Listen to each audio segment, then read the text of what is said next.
Across the UK, online and on DAB. A new kind of talk radio. We'll get you talking. Talk radio. Thank you very much. Busy show tonight. So, we're going to play a game, and it's quite a complicated game to explain, but I think you'll be able to get it, won't you, Alan? Are you sure? Excellent. I'm assuming he was talking there. I've literally no headphones. He could have said anything then. He could have libelled the Queen for all I... Did you libel the Queen, Alan? No. Okay. I heard that! Talk radio, here's the news. Late night, Iain Lee on Talk Radio. We have ways of making you talk.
Caddick's the first cab off the rank, guys. If you want to be the first caller, you've got to call in really, really early on, because Caddick just gets there every single time. Caddick, what a... Whoa. Hang on. Oh, jeez, hang on. Oh, hang on, I can't turn this off. Hang on. Alan, don't sing along, don't encourage them, please. I'm trying to... hang on. There we go. Got it stopped. Oh, hang on. Oh, flipping it. It's the old Beatles. Hang on. The Japaneatles. The Japaneatles. Got it. Right. So, Jesus. Hang on. Alan. Oh, fuck. Don't cry. Alan. Hey, oh, for crying out loud. Well, that's not even in tune.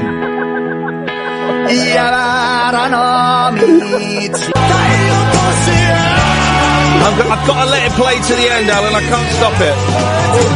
I've got to let it play to the end. Sorry, buddy. No.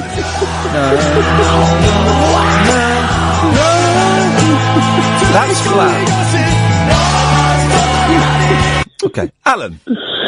Oh, crying out loud! The Japaneatles! Alan. Oh. You're right, Alan. I'm in stitches. You're right, what's wrong? Oh, this is so funny. The sun's not even starting yet. What's wrong, Alan? You seem a little bit distressed. You crying, love? I'm calling with laughter. Oh, beautiful. The gift of laughter. I'm sorry about that. The Japaneatles, for which that is what I'm calling this band now, have really upset me. Really upset me, guys, if I'm completely honest. What happened? Well, I couldn't seem to stop them. I thought it'd be a bit of fun to start with the old twist and shout, as they say in Japanese. Twist and shout. And instead they took over, which, let's be honest, was their plan in World War II. How did the Japanese... Right, here's the thing, right? My World War II history is a bit hazy. It's a long time since I've watched World at War with Laurence Olivier. How did the Japanese and the Germans team up together? That's a weird... If you were going to pick two countries to team up together to try and take over the world, the Japanese and the Germans, that is a weird pairing, isn't it? Well, no, there's actually a third team involved. Oh, yeah, go on. The Italians. Yeah, now, here's something I didn't know until about 6 years ago when I did watch The World at War, because it was brilliant. We were at war with the Italians! When did that happen? Well, in the Second World War is exactly when it happened. I didn't know that. Sneaky, aren't they? Sneaky. I know. All of those three races, what they got in common? The ability to be sneaky. Which I suppose is what you need if you're going to be evil. Now, of course, Japan is the coolest place in the world. Is Italy... Italy's got the best food. Italy's got the best... Right, okay. Let's try and make reparations for the war. 0844 499 1000, by the way. We call you back. Let's try and make reparations for the warmongers, right? So, Japan is the coolest country in the world, right? Italy... You've got technology and karaoke. Technology and karaoke. Well, you love karaoke, of course. Yeah. So, Italy... All right, this is what we're going to do. So let me go and draw a table. 3 columns. So Japan, and I'm writing Jap, but it's not racist. I'm just writing it because it's a brief. I'm going to write Ita and Germ. So Jap, Ita and Germ. So the Japanese is cool, karaoke, and technology. Yeah. Okay, let's see what we can put for the Italians. Good food, you say? Yeah, pizza and spaghetti bolognese and tagliatelle. Okay. So basically what we're doing is we are listing racial stereotypes. I'm going to say it, right? Hot women, man. Oh, you've seen the Pirelli calendar. The what? The Pirelli calendar. I was once at a do, right?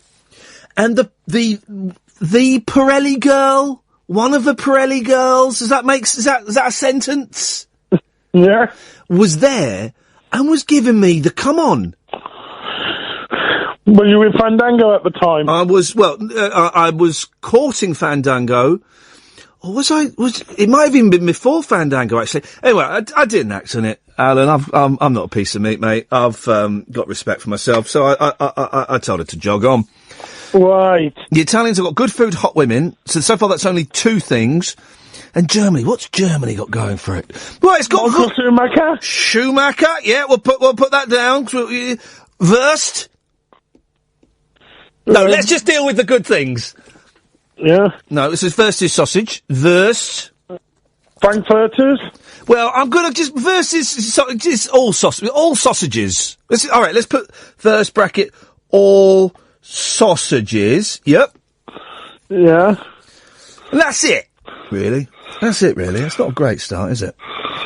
Well, it's early in the evening. I'm sure other people can add to it. So, tonight, to commemorate and to show no hard feelings about World War II, we're looking for the good things about the Japanese, the Italians, and the Germans. That's not a bad start to the show, is it? It's not a bad start to the show. It sounds brilliant. Brilliant's perhaps stretching it a little bit, but it's Monday, it's 10:10, it's a brand new radio station without many listeners. That's not a bad start. Let's, tell you what, Alan, I'm so confident, stay there, right?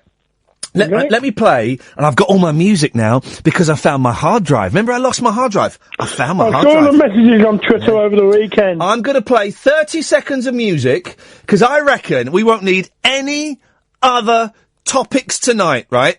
This, reparations, is going to, and that's what we're calling tonight's show, reparations. This topic, Alan, is going to sustain for 3 hours. That's how confident. Can you give out the phone number? Then I'll play 30 seconds of music, then we're going to go straight to the phones. Okay, 0844 499 01000. We call you back. We don't say, Alan. We don't say the double or the triple. Sorry, I was trying something new. Yeah, I tried that once and got a right royal rollicking from Denny. So, just say the numbers. 0844 499 1000. We call you back. Stay there, Alan. Get ready, Katherine. The phones are going to go nuts. Here we go. Here we go.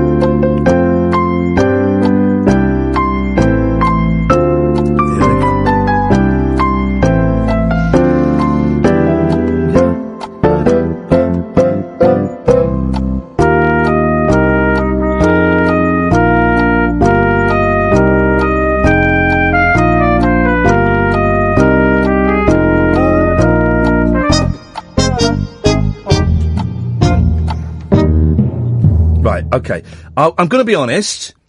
No one's called in. Yeah. No, typical. Every time I come up with an idea, no one calls in. What do you take from that, Alan? What do you take away from that?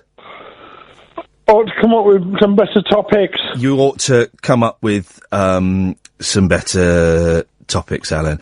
Would you like to apologise to the boys and the girls?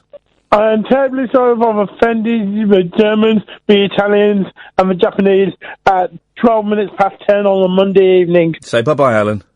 Good night. Thank you very much indeed. And that, dear listener, that is how not to start a radio show. Apologies.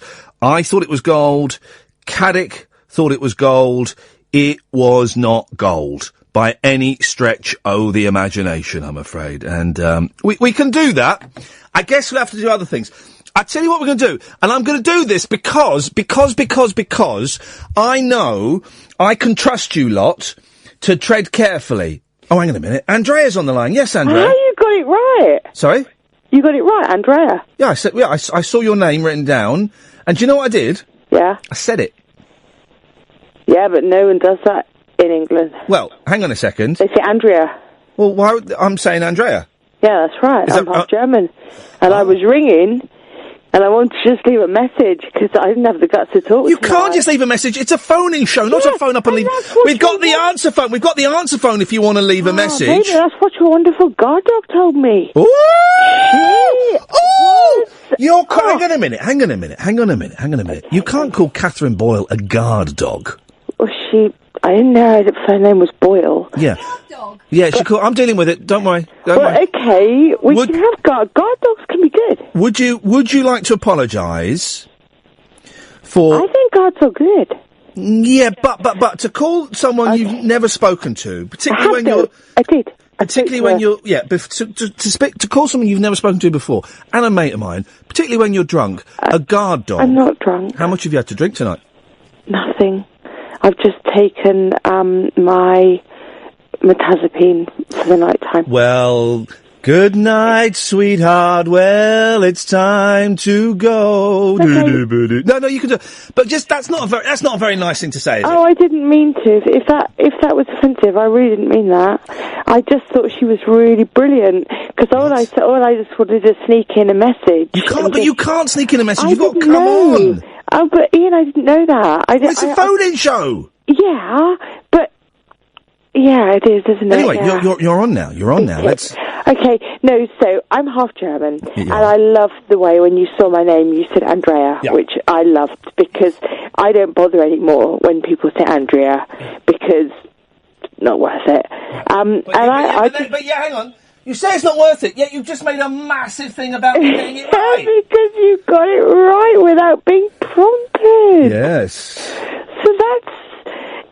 It's one of those sort of smiles they do when somebody in public says it, and they say Andrea, and I just sort of do a double, if you can do a double smile. I sort of do a double smile and just, it's nice. And when you said it, it was nice. Right. And I'm not really used to.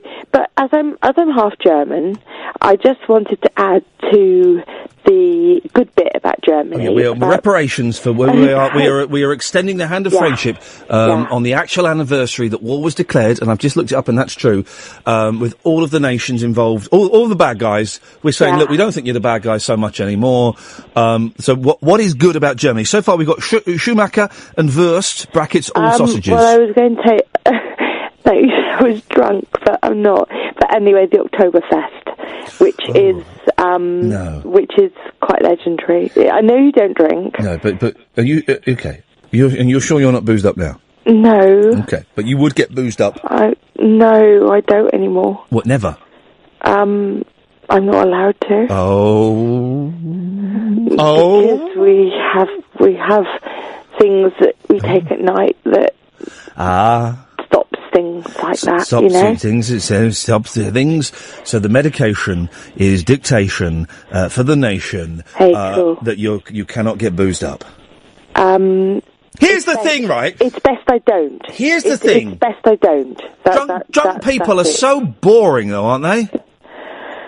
I mean, what's that? Who said that? If that's the best you're going to feel all day? Is it Betjeman? Was it Betjeman that said that? Well, I don't think it was Betjeman. I think it was Dean Martin.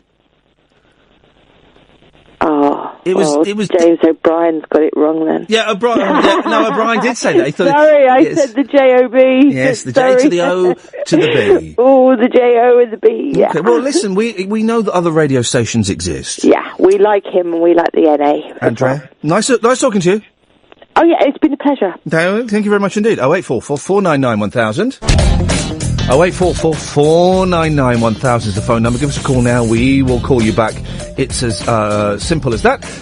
Bruce is on the line. Good evening, Bruce. Konnichiwa! Konnichiwa! Watashi wa Iain desu. Hajimemashite. Dozo yoroshiku.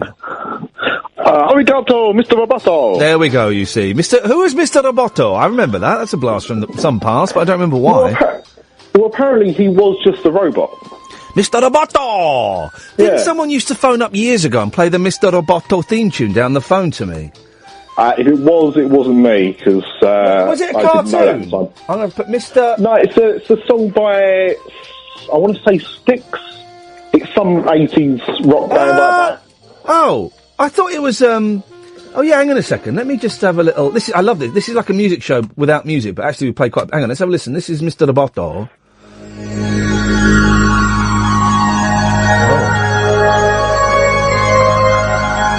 Oh wait, 444991000, by the way.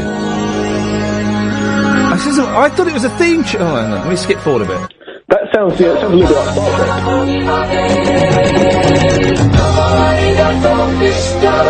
Oh yeah.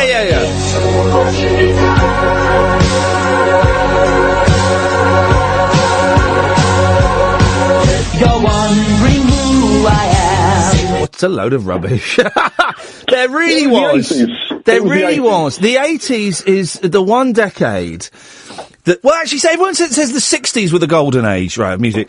But there was a lot of crap in the 60s. A lot of crap in the 60s. Everyone thinks it was all the Beatles and the Stones and the Who and the Kinks. But around the Beatles and the Stones and the Who and the Kinks, there were some awful, awful bands. But that's why we reflect on those so much, because, as you say, there is a lot of guff you have to get through to get there. There was who played Pauline Fowler in EastEnders? Wendy Richards, right? Mm-hmm. Do you remember her song she had in the 60s?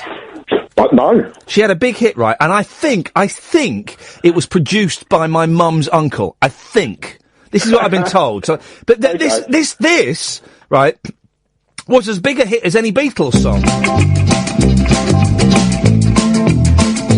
Little doll, we've been jiving all night long.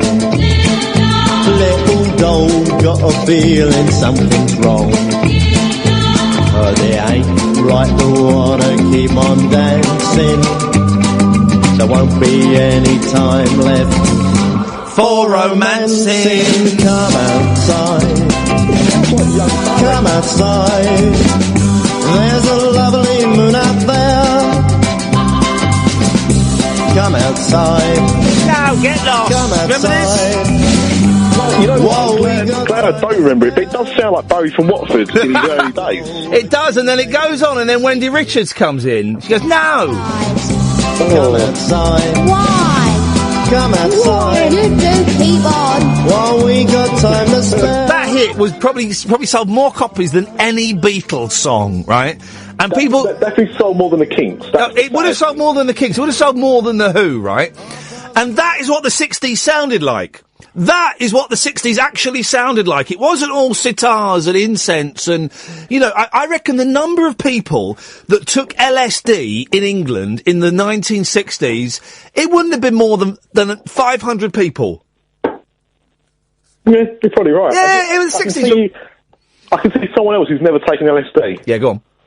My wife! That's going to come back into fashion, I'm telling you now. Well, I'm taking that away. Let's keep our fingers crossed. What you got for us, Bruce?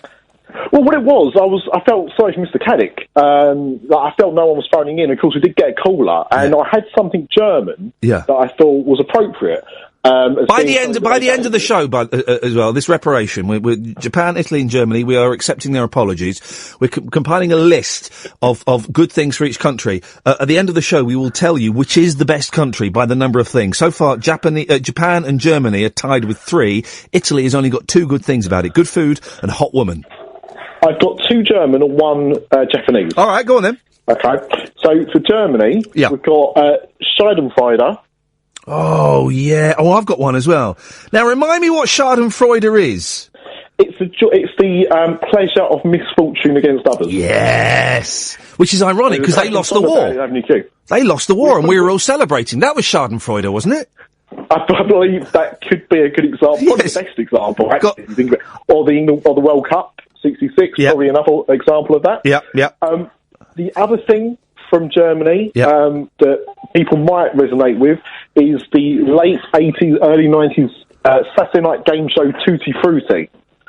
Now, I don't know if you remember Tutti Frutti, and I was too young to have watched Tutti Frutti. I don't remember it. Tutti Frutti was kind of like the German equivalent of Noel's House Party or something like that. Well, hang on, I wouldn't remember it because I didn't watch German television. Well, this is the thing, okay? So this was the time when people got salad dishes and we got a lot of international channels, right? And then my parents watching this with their friends on a Saturday night, about 8 o'clock on a Saturday night, and it was a variety show, a German variety show, so you had musical acts and performances and stuff like that, and all the hostesses on the show, topless.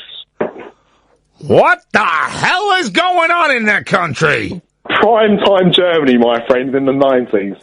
Crazy time. But I guarantee, I've now said Tutti Frutti, people will be tweeting in, will be calling in, talking about that. Hang on, stay there 1 second, Bruce. We're not going to finish this phone conference. 0844 499 1000. We'll call you back. Craig, have you heard of Tutti Frutti?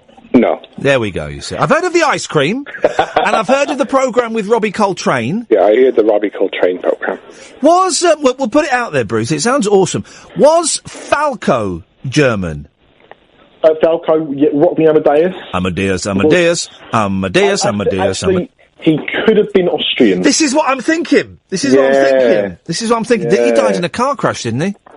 Yeah, not that, well, probably about 15, 20 years ago now. And that's our second phone in. It's a bit macabre, but rock stars, and it has to be rock stars that have died in car crashes. Right.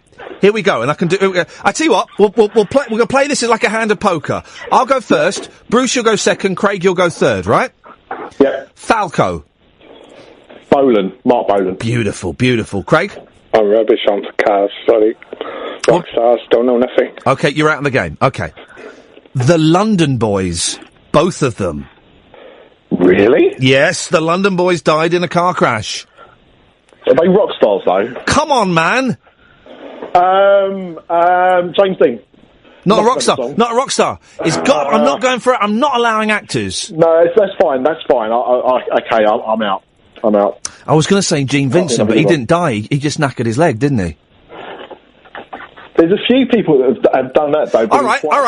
Here's a game. Yeah. Rock stars that have killed people whilst driving. Keith Moon. Keith Moon famously ran over, get this, he ran over his chauffeur and killed him. Brian Harvey almost killed himself by running himself over. This is true. And do you know what? The detail I love about that story? Do you know what he was doing at the time that he ran himself over and crushed his ribs? It was some sort of jacket potato, wasn't it? Yeah, he was eating a jacket potato. It's that detail that makes it so British. Yeah. I mean, the whole story itself is pretty good, but it's the added element you know, what can make this story better, Jacob Theo? Why not? How can you run? Actually, Kath, did I nearly run over myself the other week? Was I with you? And I was doing something, I nearly ran over myself. So actually, it is completely possible. Anyway, Bruce, did we get to the... There's an 80s rock band. There's an 80s rock band as well, where, not Van Halen, what's the one with the... Def Leppard. Tommy Lee. No, Tommy Lee. Well, that band. Tommy Lee, Motley Crue. Motley Crue. One of Motley Crue killed somebody. Flippin' heck.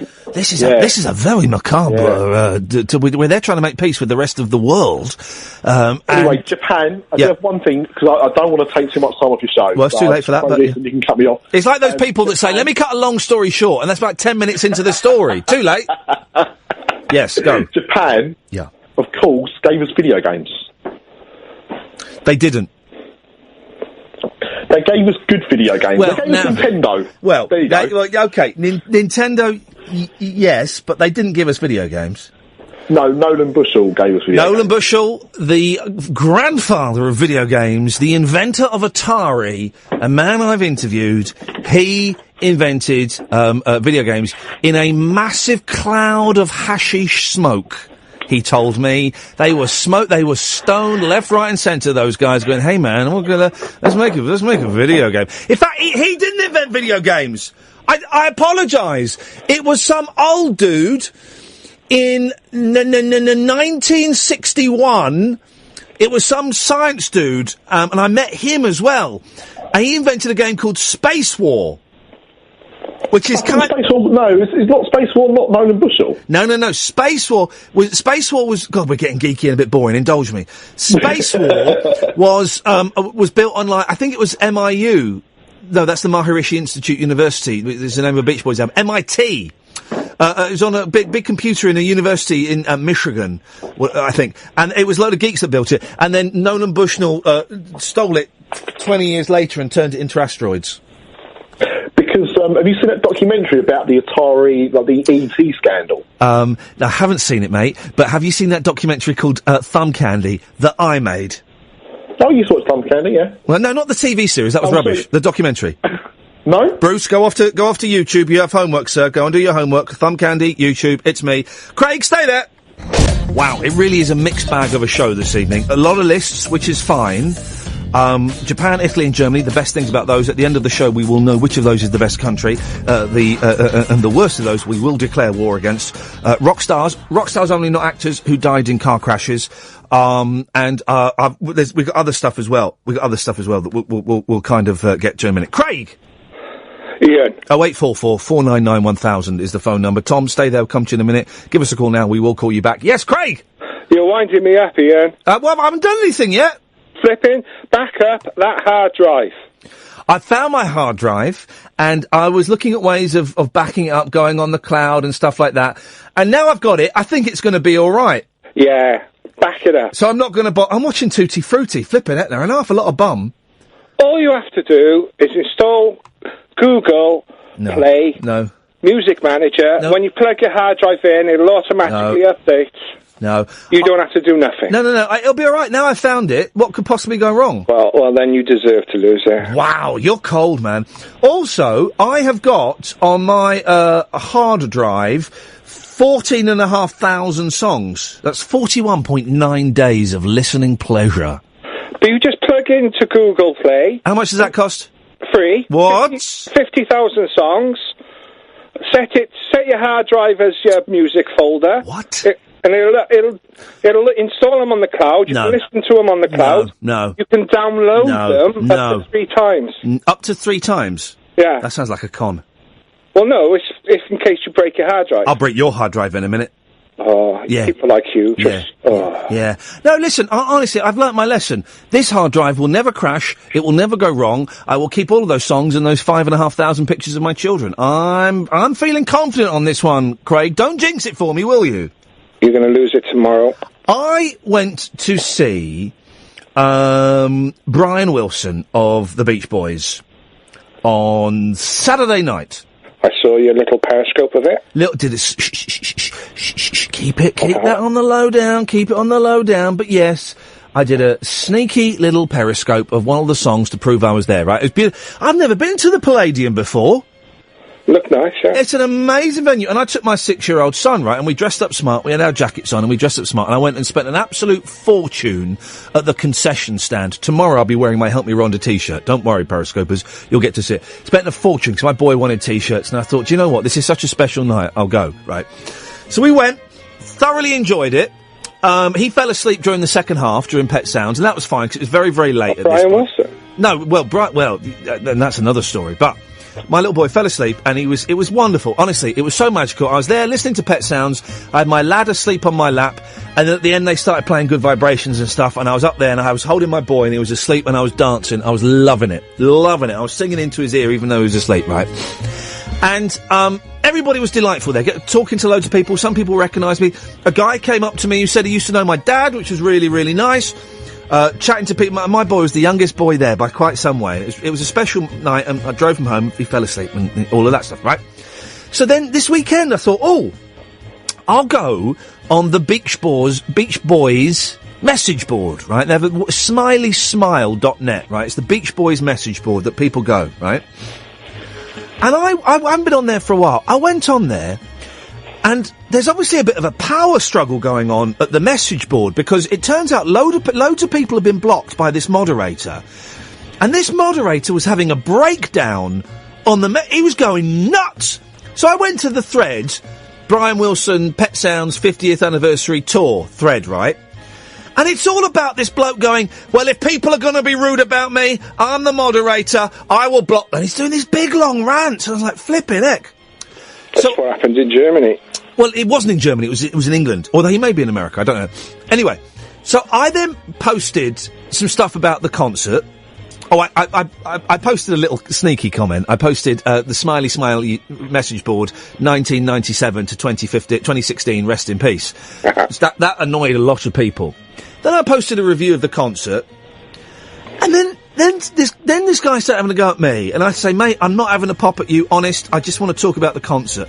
And then I remembered something my boy had said, right? He had said, Daddy, why does Brian Wilson have a piano in front of him if he doesn't play it? And he doesn't. It's a prop, right? It's a prop, because he's not all there. And one could argue the ethics of putting Brian Wilson on stage. I'm not sure how ethical it is, because he is not very compos mentis. I know, I've interviewed him, right? And so I posted, my boy said a funny thing yesterday. He said, why does Brian Wilson have a... flipping heck, the abuse I got! One guy went, well, the answer to that is, son, just because, now drink your juice and shut up. And then another bloke posted, and it started off with a sigh, right? And this guy don't like me, obviously. He went, oh, dear. Hang on a minute. I'm going to find the message, right? Because it was so nuts and so angry. I just posted a cute thing that my boy said a concert, that was all. Hang on a second, here we go. Do you know... Oh, here we go, page 47. 47. So I posted that, and this guy then posted... hang on a minute, let me find it. Okay. I'm not trying to be the old cranky internet dude, and I know it's not always easy for newer fans to go back and read 17-year-old fan discussions, but some of these are 1999 questions. Excellent. Frankly, some of these issues go back to Brian's 1976 return to the touring band. And then it goes on, and it's this long essay about why Brian Wilson has a keyboard, why he doesn't play it, so I replied, gosh, sorry, I wasn't trying to start anything. I know why Brian doesn't play the piano much. I thought I was just sharing something cute my son said. I explained that Brian had a tough life and wasn't very well, and having a piano made him feel safe. This really is a very odd place and most unwelcoming. I wasn't posting it as a question. Apologies if that post wasn't up to the usual high standard you guys have come to expect on here. Flipping it, man. Craig, it's a message board to talk about Beach Boys music, right? Some of the most joyous, celebratory, life-affirming music in the world, and there's a bunch of complete and utter arses going around policing it as though they're the Gestapo.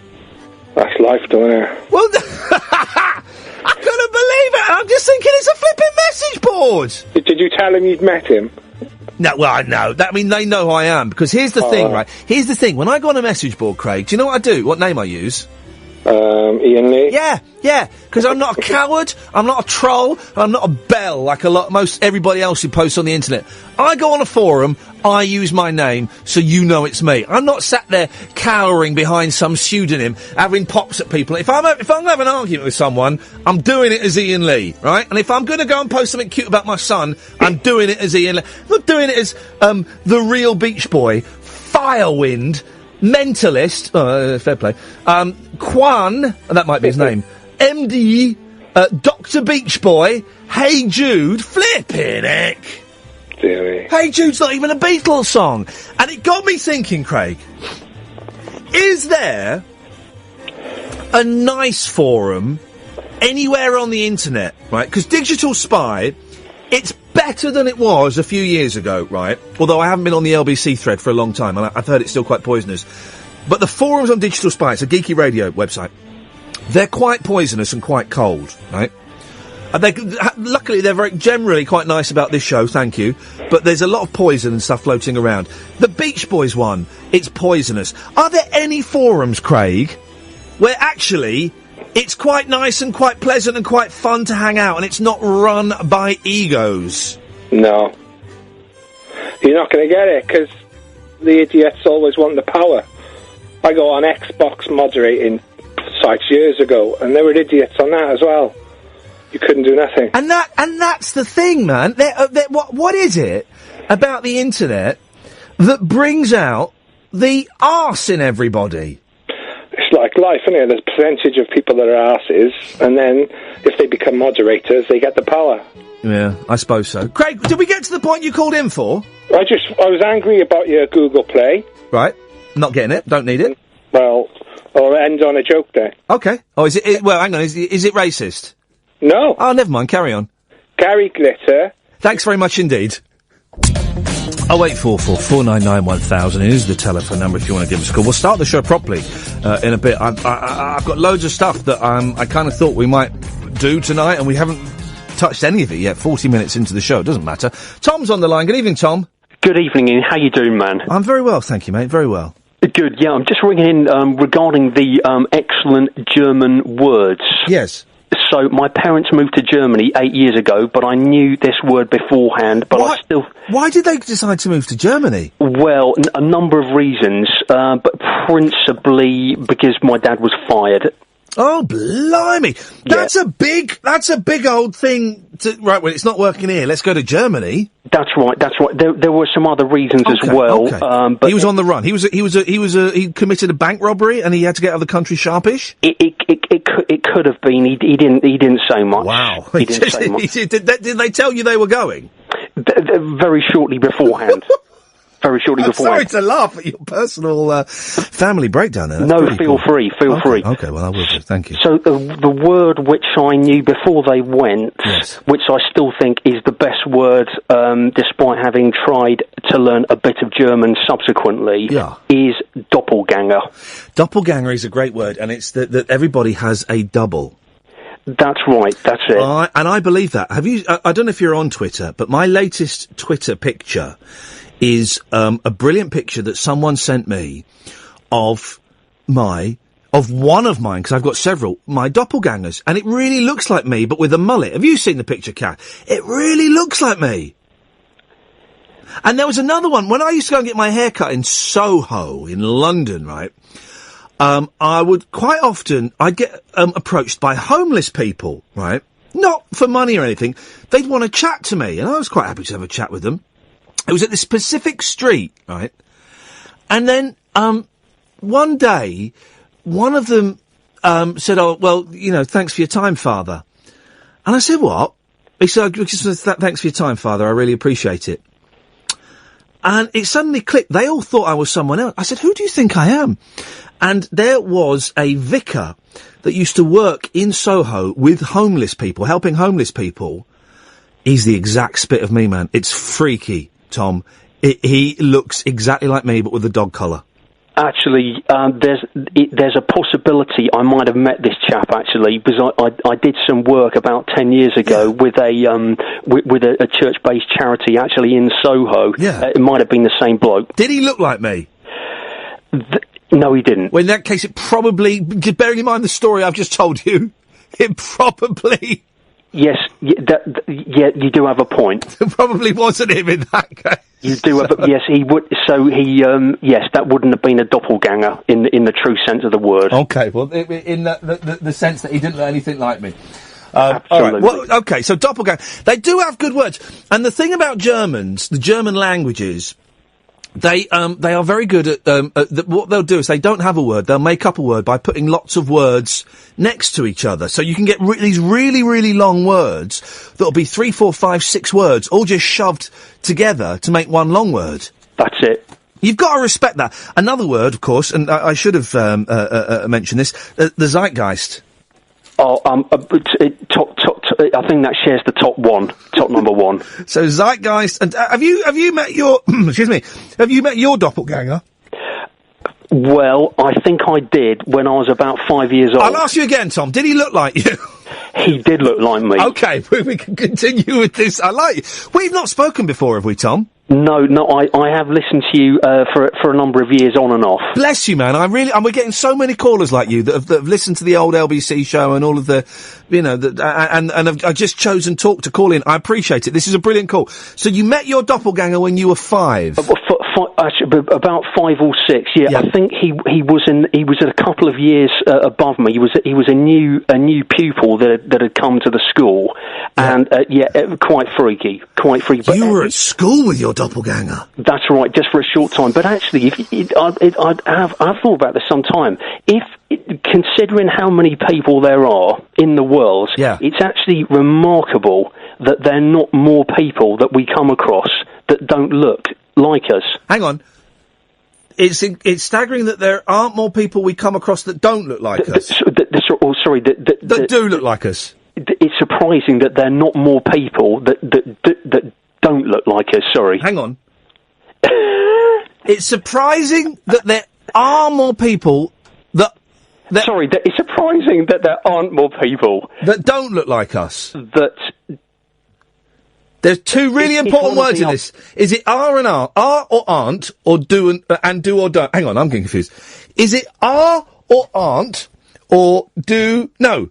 Is it are or aren't, and is it do or don't? These are these two pivots are holding up this whole sentence, and the sentence is in danger of collapsing around our ears. Yes, a good job there's no one on death row. Isn't it just? So what are you saying? It's what you think I'm trying to say, but I can't say it. It's weird that we don't meet more people that do look like us. That don't look like us. We meet loads of people that don't look like us. That's true. I'll meet the other one. Thanks very much for calling, Tom. All the best, Ian. Brilliant first call, mate. Thank you. I enjoyed that a lot. I enjoyed that. This is one of the joys of doing this. Is Tom, genuinely brilliant call. Call again, please, mate. Thank you. 0844 499 1000. If anybody else wants to call in. The number of people that are choosing this show to call in when they listened like 10 years ago on another station, or 7 years on another station, or, some of you may even listen to the local radio show I did for a few years. I'm loving it. And, it's great. Thank you very much indeed. 0844 499 1000. So, let's have a quick recap as to where we are, and then I can talk about the things that I was kind of written down on my scrap of paper. I really need a poo. I tell you what I've had. Now, I tell you why. Because, the brilliant... What they call, who makes fish and chips? Benson's, Hodgson's. Quick, go and look at the packet. They basically sponsor this whole, they sponsor the whole station.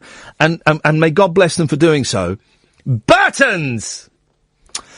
And, beautifully last week, we had about 20 boxes of Burton's fish and chips rocked up in the office, right? And I'm, you know me, I'm trying to lose a bit of weight. I'm caning these, but you want to know which way?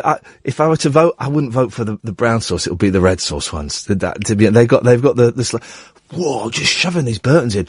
And I think tonight I've had about 10 packets, Kath. Does that sound about right? And I will warn you, if you have like 10 packets in the space of about 3 minutes, you will need to do a poo approximately an hour later. That's all I'm saying. But boy, oh boy, it's worth it. It's no pain, no gain, is what I say when it comes to Burton's Fish and Chips. Click that as a live read. Give them that as a free live read. Send that to is it Tony Burton, Steve Burton? Tony and Steve Burton, the Burton brothers, that run it. Seriously. 'Cause I love it. But I do wish they weren't in the office, 'cause I'm just caning it all the time. Anyway, that's beside the point. 0844 499 1000. So, what are we discussing so far? Rock stars killed, or seriously injured? Yeah, I think we'll do that. Seriously injured in car crashes. Kath thinks I'm copping out of that. Rock stars killed. So far, we've got Falco, Bolan, both of the London boys, Bucks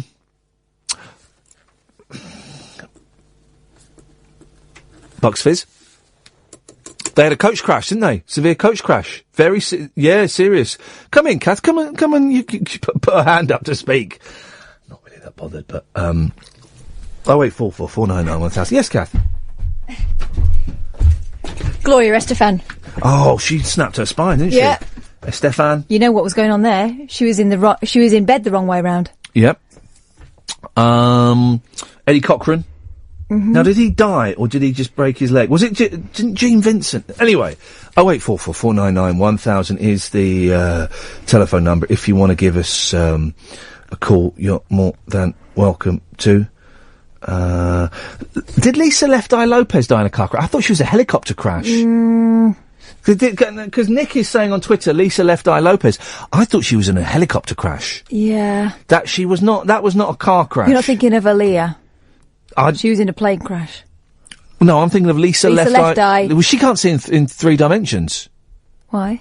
Because she's only got one eye. Well, she can't see at all now. Well, why? Dead. There we go. Thanks very much indeed. 0844. Have I missed a break? Oh, I thought you were doing the break. No, just saying it was a car accident. Who asked him for her opinion? I mean... Lisa Left Eye Lopez. Okie dokie. This really is. And do you know what I'm starting to see? I'm starting to see a pattern emerging here.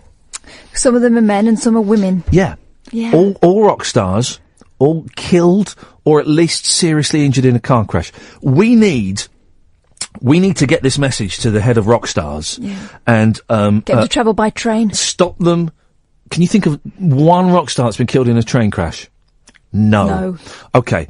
We need to get this to McCartney pronto, because this carnage has to stop. This I mean, it's probably ISIS. This has to stop. They're saying that, right, I've read 2 conflicting stories. Sorry, let me correct myself. I've read 2 conflicting headlines in newspapers about the Egypt aeroplane. Yes. One is, on that plane, somewhere, someone daubed, "We will destroy this plane." Oh, I haven't read that one. I've read that somewhere, right? And then and so it's terrorists. And then there's another story saying, nah, it probably wasn't terrorists, it's probably just, like, really bad luck. Yeah, they had a fire, and the pilot tried to put it out by taking it into a dive. I watched the film. I was watching a film on Amazon, because I'm caning Amazon, because it runs out soon. It runs out in a couple of days. I need to check mine, actually. They will renew it, sneaky deaky. And it's a French film about a period in history when I was too busy. I didn't have a TV.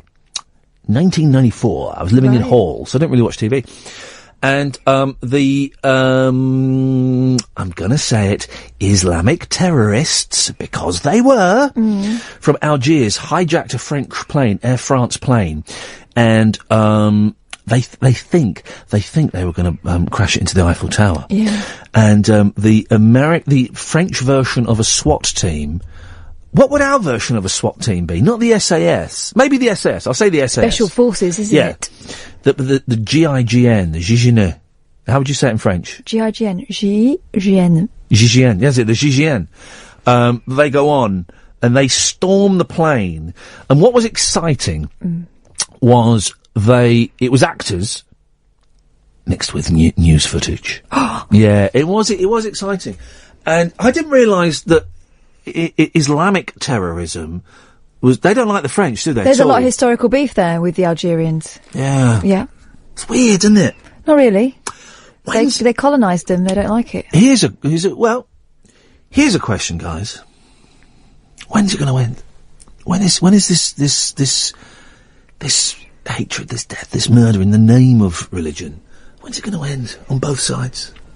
I think when we realise that we're all just brothers and sisters and it's great. Don't be so stupid. It's when we... All right, when we're all dead. It's when we nuke them. That's when it's going to end. It's when we nuke them and we destroy them and we send them up to their 21 virgins. That's when it's going to end. Which, by the way... Yeah. Doesn't sound like a lot of fun. Also, I once dumped a girl because she was a virgin. Oh. And I didn't want honestly, I did, and I was so in love with this girl. But, and we were like in our 20s and she said, oh, I'm a virgin. And I was like, I couldn't face the responsibility. So I wouldn't want to go to that paradise. No. I'd want to go where they were all sluts.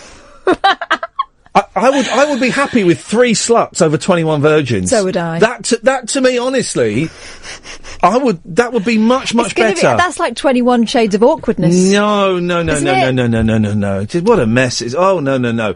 Plus, you've got 21 dads breathing down your neck. If I'm going to go to paradise, forget the 21 virgins, I'll settle for 3 sluts, please. Talk Radio. Okay, busy show. So far, we're trying to find the good things about Japan, Italy, and Germany. We're compiling a list of rock stars who were killed or seriously injured, and they've got to have come out limping in a car crash. There's loads of other stuff as well that we'll talk about, but I can't really go into it now because we haven't got the time. So now's an excellent time to call up as we've got no calls. 0844 499 1000. You'll speak to Id will call you back. This is Talk Radio. This is the news. Late night, Iain Lee on Talk Radio. We have ways of making you talk. Passiamo noi e la gente ci guarda ed amico un po'. Ci chiamano i monkeys, siamo gli innamati di chi si crede più intelligente di noi che la pensiamo così. Comunque godiamo, non è giusto mai, c'è sempre qualcuno che ne sa più di noi. Ci chiamano i monkeys, siamo gli innamati di chi si crede più intelligente di noi che la pensiamo così. Ci chiamano i monkeys, ci chiamano i monkeys. Why is it called the Green Cross Code? Boom. That's just blown your tiny little mind. You can't answer it. And look at you, Katherine Boyle, who sat in the studio with me. 0844 499 1000. You can't answer it. But you can't answer it, Katherine. And you're really desperately trying to think of something that will sound clever, but you can't. Why is it called the Green Cross Code? Dunno. I know. And yet we all say it. Is it called the Green Cross Code? Oh, because of the green light and cross. Well, no. Yeah, In that case, it should be called the Red Cross Code. No, I mean, not like the Green Man. Because he was the Green Man, wasn't he? But David Powers wasn't the Green Man. He was a white man. He was a white man in a white uniform. He had sort of silver epaulets. Yeah. And he had I'm the Green Cross Code Man. Stop like there, son, you're going to get knocked down. Like You're tiny mind. Lisa Left Eye Lopez. Oh, dear. This is sad. But why is it... My fingers smell of Burton's. Do you want some wipes? No. Reminds me just how delicious they are. Why? Click that and send it to the Burton brothers. Why? They'll send you more crisps. Beautiful. Sorry, and I will eat them. Snacks. I will eat them. Why is it called the Green Cross Code? Who came... Someone, one person must have been sat in an office in the 60s, puffing away on fags, and then drinking whiskey. Yeah, I got it. We're going to call it the Green Cross Code. I'll teach them little so-and-sos. I'll teach them how to cross the road safely. But where does that come from? I'm hoping to get an hour out of this. So Well, I told you, I've given you my little guess there, and you don't like it. 499-1000. And finally, and can we tread carefully, dear listener? Okay, let's tread carefully on this. Well, now we tread carefully. No, I'll tell you why. You know the paddling pool olive oil story? Yeah. Right. I finally worked out where I stand on this. It should be illegal for people to sell stories about who they've slept with. That'd put a lot of women out of business. Well, yeah, great. Because we all know who it is, right? And I don't even want to go there, right? I met them at the weekend. Here's the thing, I met them at the weekend, right? And I met them. Not the two that want to sell the story. Anyway. Met them. And I just thought, I know what you've done, but they're just not, do you know what? I've done worse than that.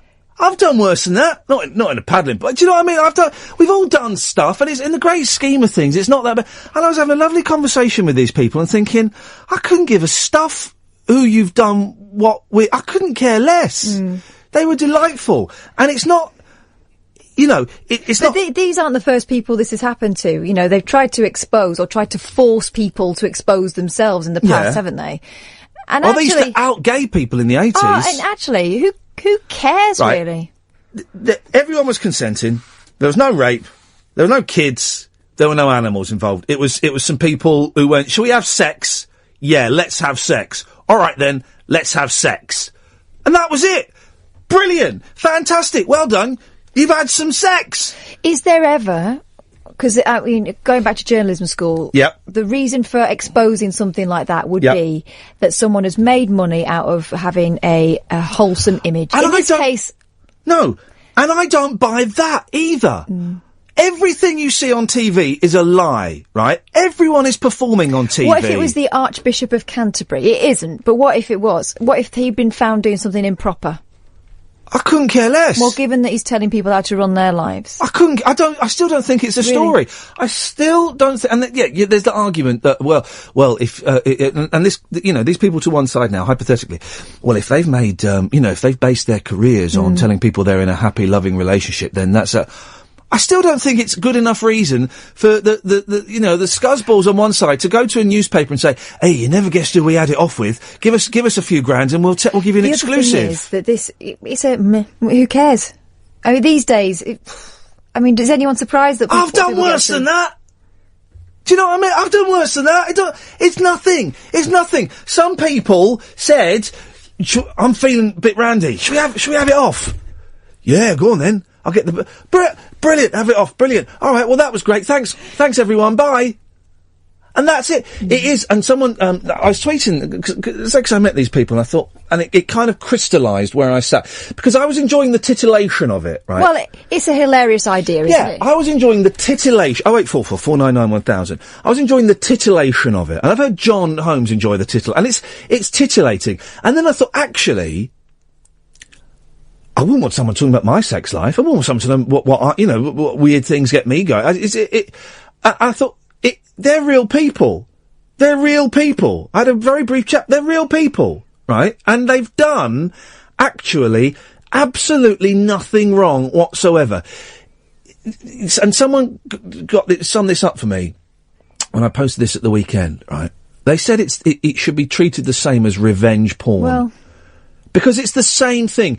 It's people getting their own back. In this case, it's people, I'm assuming that they've sold the story to the Sun. It's the Sun, right? It's people who want to make a few grand just because they've touched a famous person's genitals. And so they want to make money out. Well, how is that fair? If you having sex with someone is like a really intimate thing, right?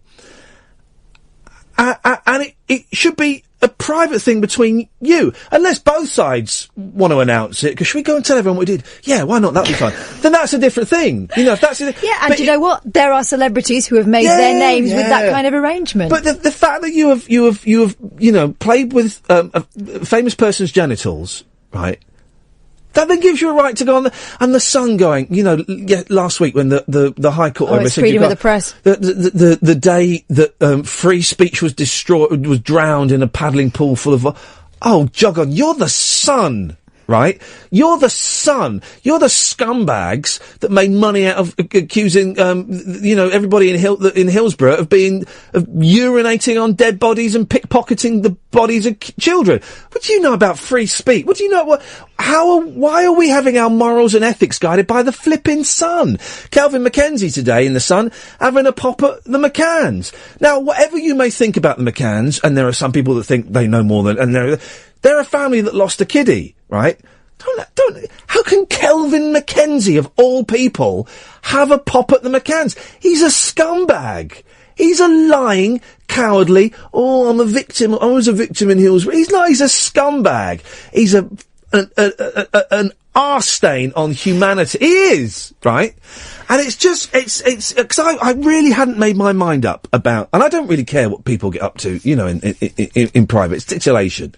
And I really hadn't made my mind up, and it wasn't until I had a brief chat with them, and I just thought, I get it now. This is none of my business. Do you know the whole, thing now, sexposés and stuff? Bored of them. But they've been exploited to the point of, the sex tape has been leaked. Yeah, by you half the time, because you're a sort of C-grade celebrity who wants to stay relevant. All this stuff about, I trusted someone. No, you didn't. I don't believe it. I think in most cases when these sex tapes get released, it's through mutual consent because it's helpful to a career, and I'm bored of it. Bored of hearing about what other people have been up to. But we must be interested in it because it sells newspapers. No, it doesn't. Habits. Tell you what sells newspapers. Habit. Habit sells newspapers. People buy the Sun just because they're used to buying the Sun, right? I'm better than that, right? You're better than that, Kath. And you, dear listener, you're better than buying a newspaper just so you can read the sordid details of some people having it off in a padlock. You're better than that. And I genuinely think, phone up and prove me wrong. 0844 499 1000. I genuinely think that most people are better than buying a newspaper because the front page says such and such did such and such with such and such. I think they're better than that. Here's a thing in the Sun today, right? There was a guy who tried to kill himself by throwing himself in with the lions. Oh, yeah. Sun's had a bit of fun with it. Oh, that's good. Have they done some songs? They think it's all over. They think it's all over. The more I do this job, right, or the more I do this job of being a human being, 0844 499 1000, by the way, the more I think that all of us humans are being lied to by newspapers like The Sun. We are more intelligent than that. We are better than that. Sure, we like a little bit of titillation, all right? And when you find out who these people are, you go, yeah, there might be a little bit of that. I Googled it. There's an injunction about an actor. And I Googled it, and I had a little giggle. But actually, I couldn't care less. I feel sorry for his wife. I feel sorry for the family involved. But I couldn't care less. And again, treading very, very carefully, dear listeners, as we choose to do. But the newspaper the last 2 weeks have been shameless in their covert attacks on both families involved in both of those stories. If you know who they are, then, and you go back and you look at The Sun in particular. Yeah, you can see the goading. Oh, they do. They're making all these horrible jibes, and it's so nasty.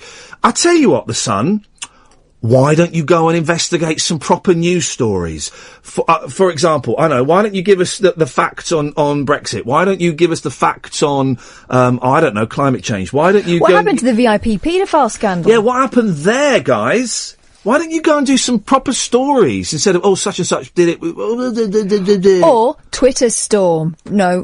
This is another thing. Every flipping day. Go on, you had one the other day, didn't you? Yeah, there was one about David Walliams, a Twitter storm over him pretending to be gay. Well, one.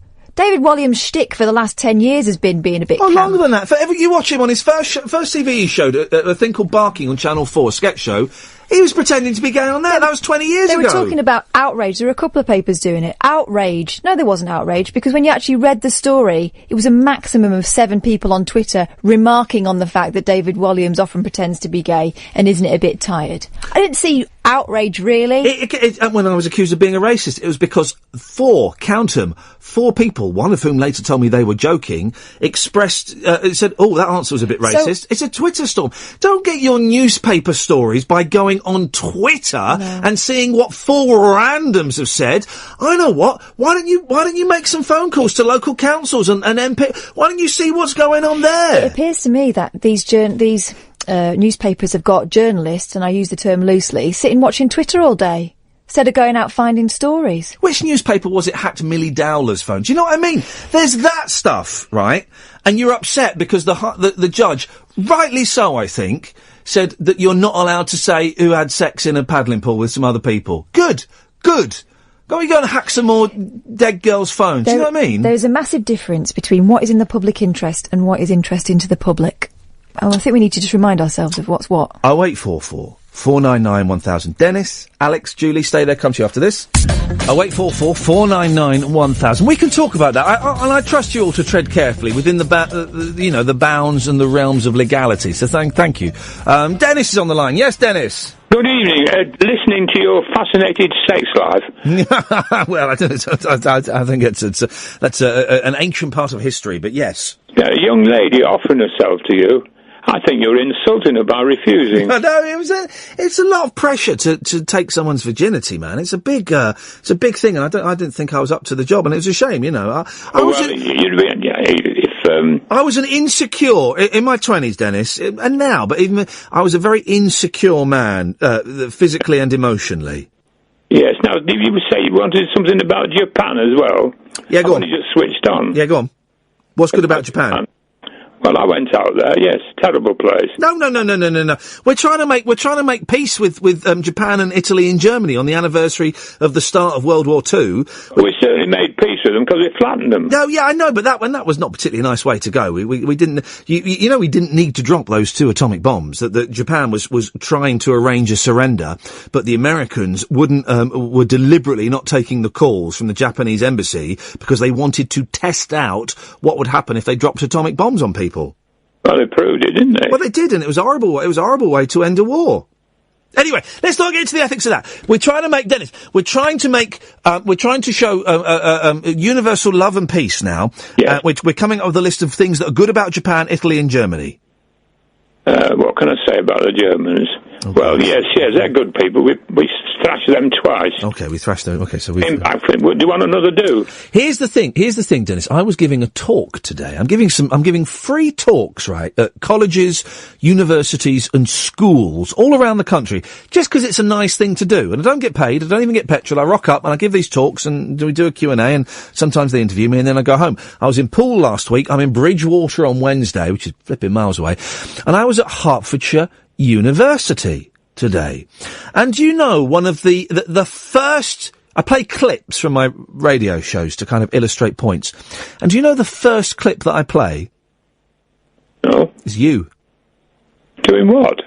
Being you and Matty Bum Bum being invited to come and watch 50 Shades of Grey with me. It was good, that, wasn't it? I'm watching it again now. It's on telly. You keep what? This is about the 5th time you've watched it. I know, but there's little bits you didn't see the first time round. Little bits. Are you? Is it on DVD, or are you just sat in front of the telly flicking away and you came across it? No, I saved it. It was on channel 119, I think it was. Anyway, it's on there.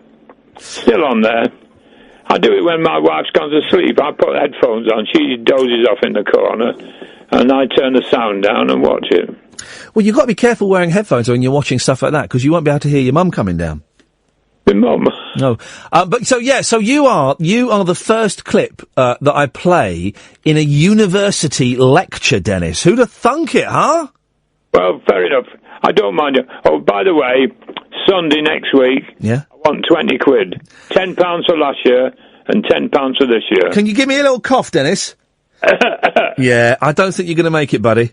You'd be surprised. Yeah, I'm sure I will. Dennis, always good to talk to you, mate. Thank you. 0844 499 1000 is the telephone number. So yeah, me and Kath gave a talk to that University of Hertfordshire, and Bridgewater on Wednesday. Bridgewater's miles away. It's in Devon. I haven't really planned this very well. So I'm going to be knackered. It's like from here to there, it's about 3.5 hours drive. So we'll see. My favourite one is coming up in a few weeks. I think I mentioned this before. I'm going to a primary school, right? And I did a primary school before Christmas, and the kids were 10 and 11, and they were brilliant, right? Then they got me up there because they wanted to talk about making a podcast and stuff like that. And so I went up and I chatted to them, and the first question, I said, any questions? First question, what do you know about the Illuminati? So I like doing primary schools. So I'm doing a primary school in a couple of weeks. And I kind of just assumed that they would be, like 10 and 11. And I said to the teacher, emailed the teacher, this says, just remind me, how old are these kids? 5 and 6. Oh, flipping heck. What am I going to say to 5 and 6 year olds? But I'm going to have to do a completely different talk for them, right? But I'm looking forward to it more than any of these other ones. But they're learning about, I think they're recording stories and putting sound effects in. So the teacher said, can you come and talk to them about sound effects? Right? The only sound effects, that I've got are doorbells. I don't want to blow my own trumpet because I haven't got one. I've got a mouthful of sausage. I like the mushy peas. I'm not in a bad mood. I won't go down the reggae route. What do you think about stem cell research? Well, he's just trying to make a fashion statement. My name is Carl. Jack Russell. Oh, happy day. Now, I'm not sure. Do you know what? Actually, I know exactly what I'm going to do. I've just remembered, because my boys who are 4 and 6, they love this. I've got this thing on my computer called Soundboard, and I've got all these different boxes that I've got all those clips in, and they love playing with that. That's 20 minutes. That's a 20-minute talk, just getting the kids to come up and have a little play on there. There we go. That's it. It's sorted. I can do it, Alex. It's sorted. Fantastic. 0844 499 1000. We call you back. Yes, Alex. What you got for us? I just want to say I'm really nervous. I've been listening to you for centuries. Gosh.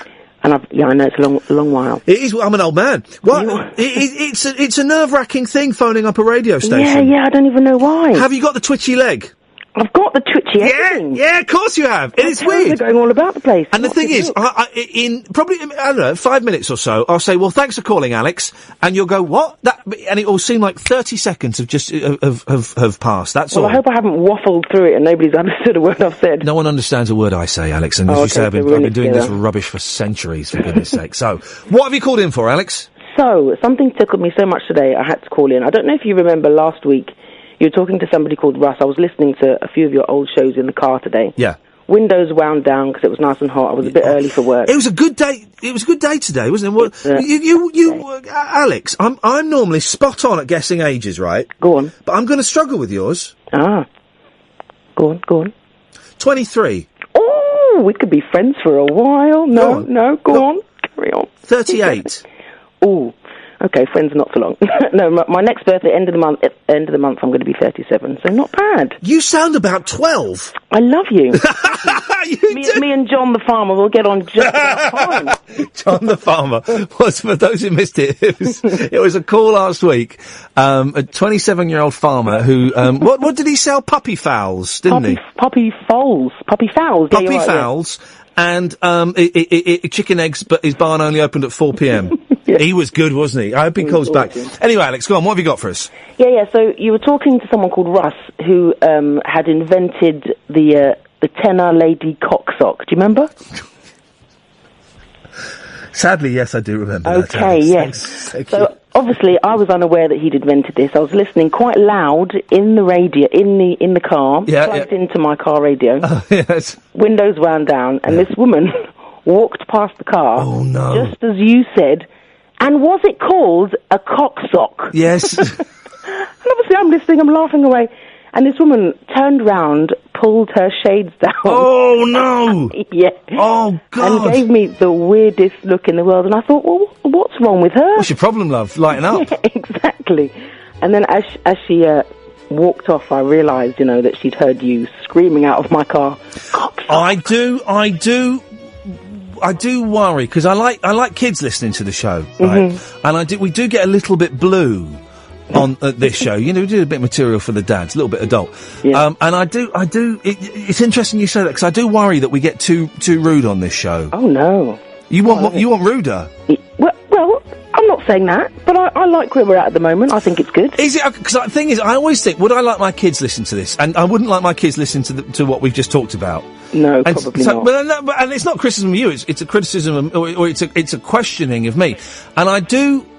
I'm starting to think that maybe I've allowed this show to get a little bit too. Well, if it was on at 2 p.m. Yeah. We was, slightly different, but we're on at 10 to 1. I think we're all right. Yeah.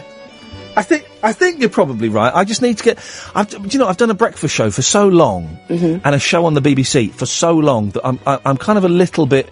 My judgment has gone a little bit squiffy, and I need to. You don't know why it's called the Green Cross Code, do you? No, not a Scooby. I was thinking about it. Not a clue. I don't.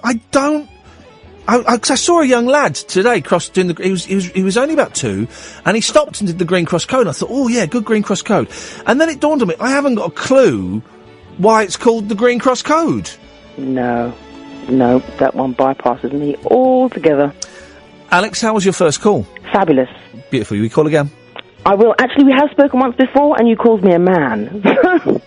Hang on a minute. You mean you're not? I'm not a man, no. When did we speak before? Oh, LBC a long time What did we ago. talk about? I've no idea. I just remember you calling me a man and then questioning when I said that I wasn't. I'm going to take your word for it that you're not. I'm so blessed that I get people occasionally, like when I do talks today and stuff, people come up to me and say, oh, I called you on Absolute, or I called you on LBC. Do you remember? And they tell me something that sounds hilarious. I haven't got a clue. I don't remember what I did last week, you know. Me neither, so it's all good. It's all good. Alex, nice to talk to you. You too, Ian. Thank you very much. Bye-bye. 0844 499 1000 is the telephone number. If you give us a call right now, we will call you back.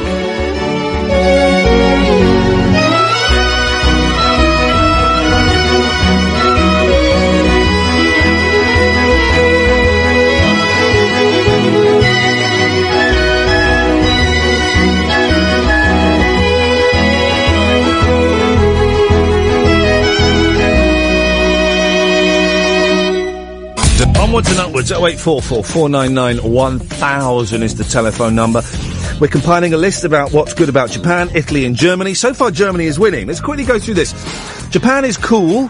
It has karaoke, technology and Nintendo. So that's it in second place. Third place, all we've got for Italy, got really itchy nose, good food and hot woman.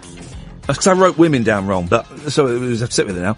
Germany's way ahead. I'm surprised that Germany's doing so well.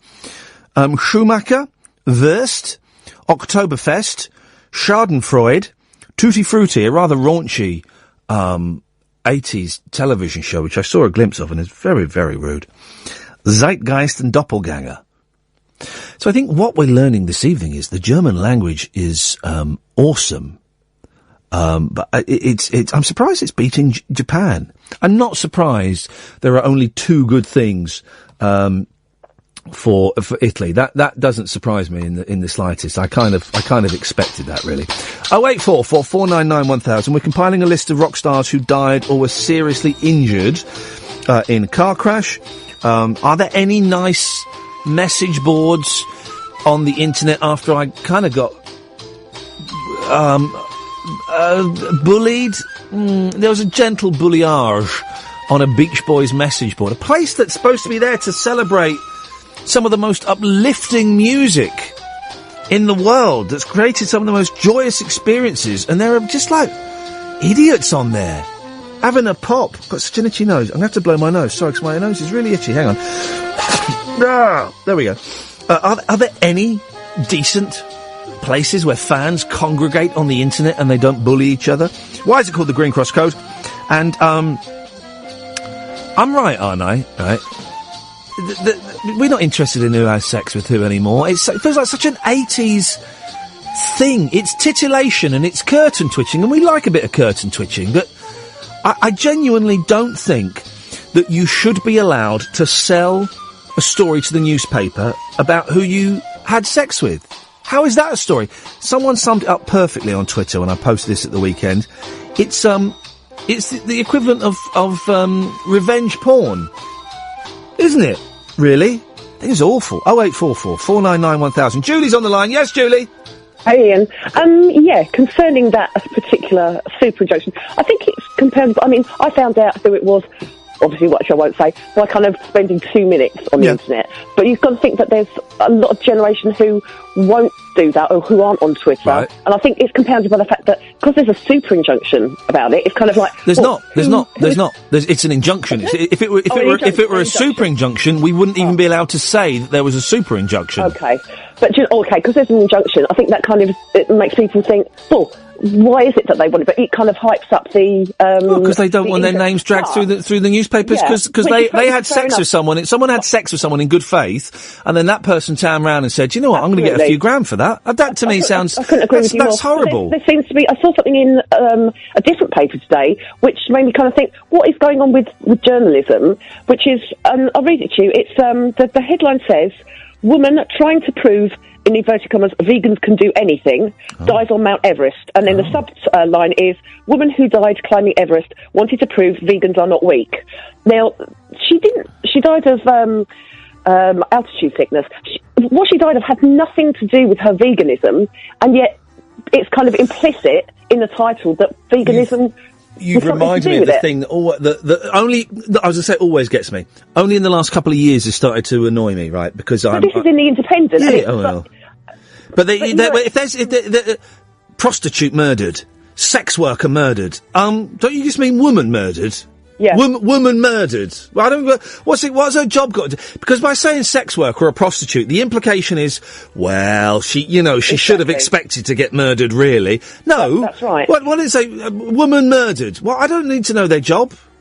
Absolutely, and the thing is, this story in itself is kind of tragic enough that somebody should die whilst they're, on an expedition to Everest. But the fact that it's mentioned in the headline and the subline about linking to veganism, the girl was actually doing it to try and prove that vegans can do anything. And by putting that there, I mean, I'm not a vegan and I have got no opinion either way, but her family must be in absolute pieces because the very thing that she was trying to promote has been completely turned around and they've lost their daughter. Yeah, well, I think, well, I think we're at a turning point, and I think we might come out of this as better human beings. Remember that when people were dancing with celebration when the news of the world closed?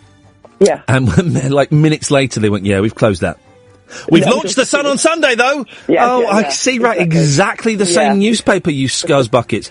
Yeah, exactly. And I'm really trying to think, what can I do to have an impact? And I don't know if it's by not talking about that newspaper when I sit here and go through the papers, or when I go on. I mean, when I go on Sky News, do I not mention the Sun? But then, Sky News is owned by Murdoch. It's all owned by, it's all owned by that idiot. So.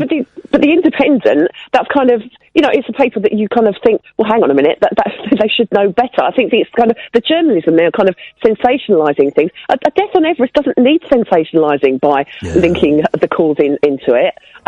So I just kind of thought, you've absolutely got a point about the tabloids, but it's more the standard of journalism, I think, that's lamentable.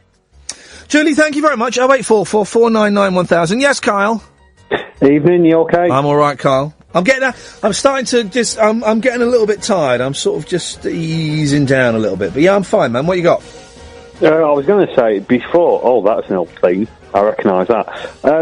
Before the Green Cross Code, what was in existence before it? I suspect you would know. I don't know. It was the public information film voiced by John Pertwee, where he said the word splink. Splink? Stop. Okay, don't know what P is. Look. In your cow. I don't know. No, I can't remember. I just remember for crying out loud. I'm a Doctor Who fan. So, that's why I know it, because it's John Pertwee. Well.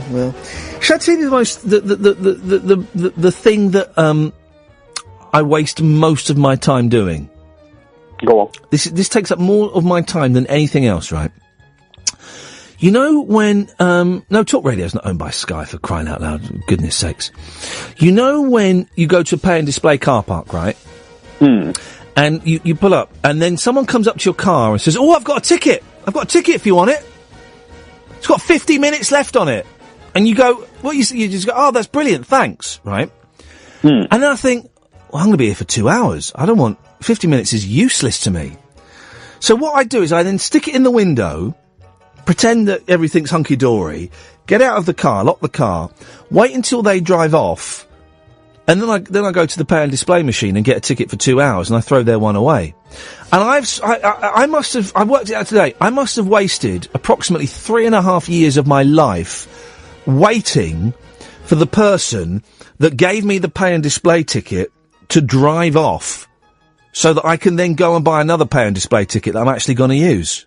Why do these people do it? It's not the 70s. But that's altruistic, because I've done that in the past. But that's altruistic on both parties, surely. How is it altruistic on both parties? Because they've said, I'll tell you what, Ian, not that they know, they say, Ian, I'll tell you what, there you go, 50 minutes left. Where's the altruism on my part for taking it? Selfishness. That's actually illegal. It's actually illegal to do that. Well, it is legal. You're not allowed to transfer it. However, you've done your bit because you've made them feel a little bit better, and then you've gone and bought a full ticket. No, but so I am lying to someone to make them feel better. Surely honesty. We should be, after all we talked about the red tops and stuff, we should be promoting honesty, and we should be able to say, "Now I'm going to be here for 2 hours, and that's illegal. Forget it." You could have said, thanks anyway, that's really nice. However, you wouldn't do that, would you? Because no, they are unfairly, this is the thing, they are unfairly putting pressure on me to accept, to be involved in a criminal activity, and B, to accept that ticket. I don't want that ticket. I don't want people talking to me in car parks. I don't like it. It's not criminal, because I'm sure it's not. No, it's criminal. You're not allowed to pass your ticket on to someone else. It's not criminal. It's civil. Surely, parking is all civil. It's against the law to pass that ticket on to someone else. Not legally. What do you mean, not legally? Well, how is that a response to what I've just said to you? Well, it's a response because it's illegal. It's illegal. It's illegal. You're not allowed to do it.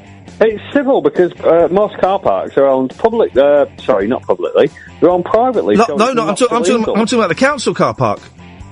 Oh, well, that's... Yeah, thank you very much indeed. Okay. And I'm going to destroy you twice, because Andy says Splink was after the Green Cross Code. It didn't work, so the Green Cross Code was resurrected. No. Whoa! I dispute that. 1973, John Pertwee, Splink. The Green Cross Code was before the 70s. Man, Kyle, seriously. 0844 499 1000. 0844 499 1000. Yes, Alex. Hi, Ian. Hey, man. That's right. I was suggesting myself there. That's okay. First time caller. Yes. I don't know what I quite had intervened. I was flicking through the stations, and I heard somebody, I'm not sure if they did an impression of Borat. It said, my wife, somebody had not tried LSD. If I have tried LSD, it's started to kick in round about now. Say that again. Are you? No, forget that subject anyway. Yeah, the reason I've called is on the topic of good things that come out of Japan. Yeah. My opinion... Oh, man, we're losing you, Alex. Say it again. Cars? Cars. Cars. Cars. Cars? Cars. Okay, thank you, Alex, for that. We lost him. I don't think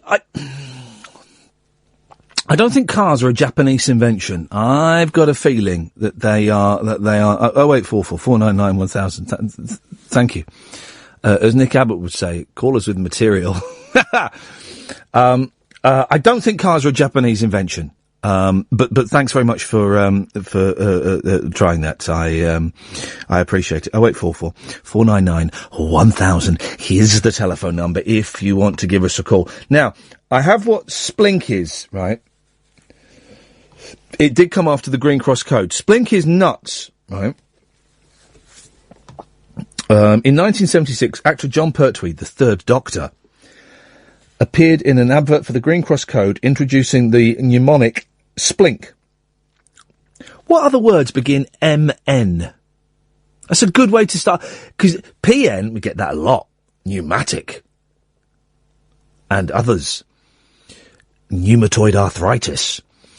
But Mnemonic, MN. What other words? Are there any other words that begin with MN? That's a great that's a strong combination of letters. So splink, which stands for, and it doesn't work. First, find a safe place to cross, then stop. Stand on the pavement near the curb. Look all round for traffic and listen. If traffic is coming, let it pass. So we've got the split. When there is no traffic near, walk straight across the road. Keep looking and listening for traffic, or you will miss all the heavenly glory. Splink.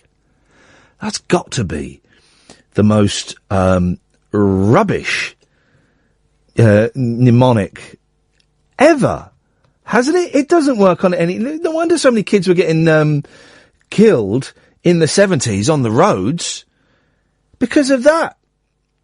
0844 499 1000 is the telephone number. If you want to give us a call, then you're more than welcome to. Let's. Here we go. Hang on, here it is. Hang on. Oh no, hang on a second. Yep. Hang on a minute, Robert. Hello, Robert. Hang on a second. Hang on, I'm just trying to. Hang on a minute. It's all going to become clear. Hang on a minute. Here we go. Right, here we go. Here's Doctor Who. Hang on. Here's how to remember the Green Cross code. First, find a safe place to cross, then stop. Stand on the pavement near the curb. Look all round for traffic and listen. If traffic is coming, let it pass. When there is no traffic near, walk straight across the road. Keep looking and listening for traffic while you cross. Run! Well, now we'll all remember the Green Cross code. And use it. Splink! Boom! So the Green Cross code is part of Splink! I suggest Kyle hangs his head in shame and goes and finds a safe house to hide, because really his life cannot be worth living. Robert, what you got for us, boss? Oh, I was just wondering, Ian, if any chance you get a quiz going? Quiz? A quiz? What? Just like two callers, and you're the quiz master. Okay, why? I was just watching Pointless tonight, and I was really enjoying it. Just thought, hey, let's try it on Ian's show tonight. What? But a quiz? Just anything. But you mean what do you mean just anything? It's almost as if the last hour and 3/4 has meant nothing to you, Robert. I'll enjoy your show. It's brilliant, but we're missing a wee quiz. We're missing a wee quiz. I wouldn't know how to do a quiz. All right, you ask me a question. Okay, when was the Battle of Bannockburn? Oh, that is. I mean, it's a question. It's not an interesting question, is it? No, it's not. I'll try another one. And this is the problem with quizzes. It's so hard to make them interesting, isn't it? No, but you can make them good, like, I don't know, like, who was the last person? 13:14, by the way, of course. 1:15. Superb. There we go. Yeah, go on. But you could make it like, who was the last famous person to die? Or well, that's Prince. I don't think any famous people have died since Prince died. I think he stopped the curse of 2016. You got a point there. Thank you. Well, one point, not like a point, just 1 point for getting that right. 1 point, okay. Right, that was good. But if you got a question, you could ask me, I don't know. Okay, let me ask you a question. All right. It's hard on the spot. Isn't it? You see, and you get people like Henry Kelly on Going for Gold and stuff. They make it look so easy. Oh, that's professionals. Okay, I'm going to ask you a question. What does Splink stand for? Be living in New King. So you haven't been listening to the show. I just played it when you were on the phone! I know, I was trying to get through. I know you were on! I played it to you! I said, Robert, listen to this, here's John Pertwee, and you were there! Oh, Green Cross Code. Oh, gee. The thing about quizzes, right? The thing about quizzes on the radio, don't you find them a little bit boring? But they'd be good. You can make them really good. You can make them stand out. But I don't know if I want to make them stand out. You could make it like the catchphrase noises on your soundboard. You could get doot doot and stuff like that. That'd be really interesting. So I could do catchphrase? Oh, not on the radio. That'd be Doorbells. I could do this. Here we go. There we go. This is if you get an answer right, you get doorbells. If you get the answer wrong, Stetson. There we go. We've got that. We're in. Actually. That's us. We're halfway there. And if I'm not sure and I have to go to the adjudicators... Good morning, sir. There we go. Suddenly, Robert, this is starting to take shape. The only thing is, no one's calling in. But what you could do is you could phone a friend, like, I don't know. You could phone the next caller as a friend to pass the buck. But no one's calling in. Okay, that's what we're... Right, this is starting to take shape. This is actually a brilliant idea. Right, so the quiz is called Pass the Buck, right? Yeah. And if you get it right, doorbells. If you get it wrong, Stetson. If we have to go to the adjudicator, good morning, sir. Right, okay, it's starting to take shape. I've got a quiz. Go. I've got a quiz. What am I talking about? And it's called Pass the Buck. Right, you got to name the gaps. Mind the gap. It's called Mind the Gap. I'm going to play you some gaps from a famous song. Right. You have to tell me what the song is. This is so exciting. You ready? Go. Do you want to hear it again? Go on. It's Mind the Gap. Mind the Gap with Iain Lee. Hang on, I'm going to boost it. I'm going to turn it up really loud. Here we go. Mind the Gap with Iain Lee. It's two gaps. It's two gaps in one song. But what is the song? Mind the Gap with Iain Lee. I'm going to have to phone a friend, mate. Sorry. Good morning, sir. Okay, we're going to the adjudicator. Phone your friend. Have you got another phone line there? I don't actually have an mobile phone, unfortunately. Oh, jeez, Robert. Yes. Sugar, thank you. You really... Okay, right, Stetson. Well, in that case, I've got to take that as a wrong answer. Or do you want to... Good morning, sir. I'm confused. Hang on, what's this one do? Never. That confuses things. This is not... Noel Taylor. What? Can I phone Noel Taylor? Well, you keep talking about these big ideas you've got for making phone calls. You haven't got another phone. But can she not do it on the line? That lovely girl. It's not up to us to make. You've introduced the concept of phoning a friend. Well, then you've got to phone them up. All right, that's you what. 0844 499 1000. I tell you now, Robert, the phones haven't moved since you've been on. Right? Who wants to phone up and be Robert's phone a friend on what do we call it? Hedge fund. Oh, it's Mind the Gap. Mind the Gap with Iain Lee. On top, we're getting a phone call. Someone's coming through, Robert. Yes. Yeah, well, unfortunately, it's only Gatford. Oh, Gatford is some laugh. Robert is trying to guess the song that these two gaps come from. Right, okay, so to phone a friend, you've got to say, I want to phone a friend. Could I phone a friend, please? What friend? Yes, of course you can. Good morning, sir. What friend would you like to phone? Could I phone Gatford? Yes, you can. Good morning, sir. Gatford, can you hear us? I can indeed. Good evening, Gatford. This is Iain Lee. This is from Mind the Gap with Iain Lee on Talk Radio. Right. I believe you're good friends with Robert. That's right. Yeah, old friend of mine. He's doing very, very well. Right. He's come up with the concept for the quiz. Brilliant. He's yet to get an answer right, and he's played his... Good morning, sir. He's played his Good Morning, Sir. Right. You are his Good Morning, Sir. The question is, can you name the song that these two gaps come from? Come on, Gatford. I can. Oh, yes. Are you ready? Yeah, totally. Yeah. Do you want to hear it again? Yeah, one more time. It's a good one, this. I know it. Yeah, go on.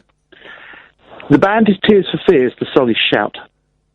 Stetson. That's the incorrect answer, Gatford. Oh, Gatford, mate. Sorry, Robert. See you down the pub at the weekend.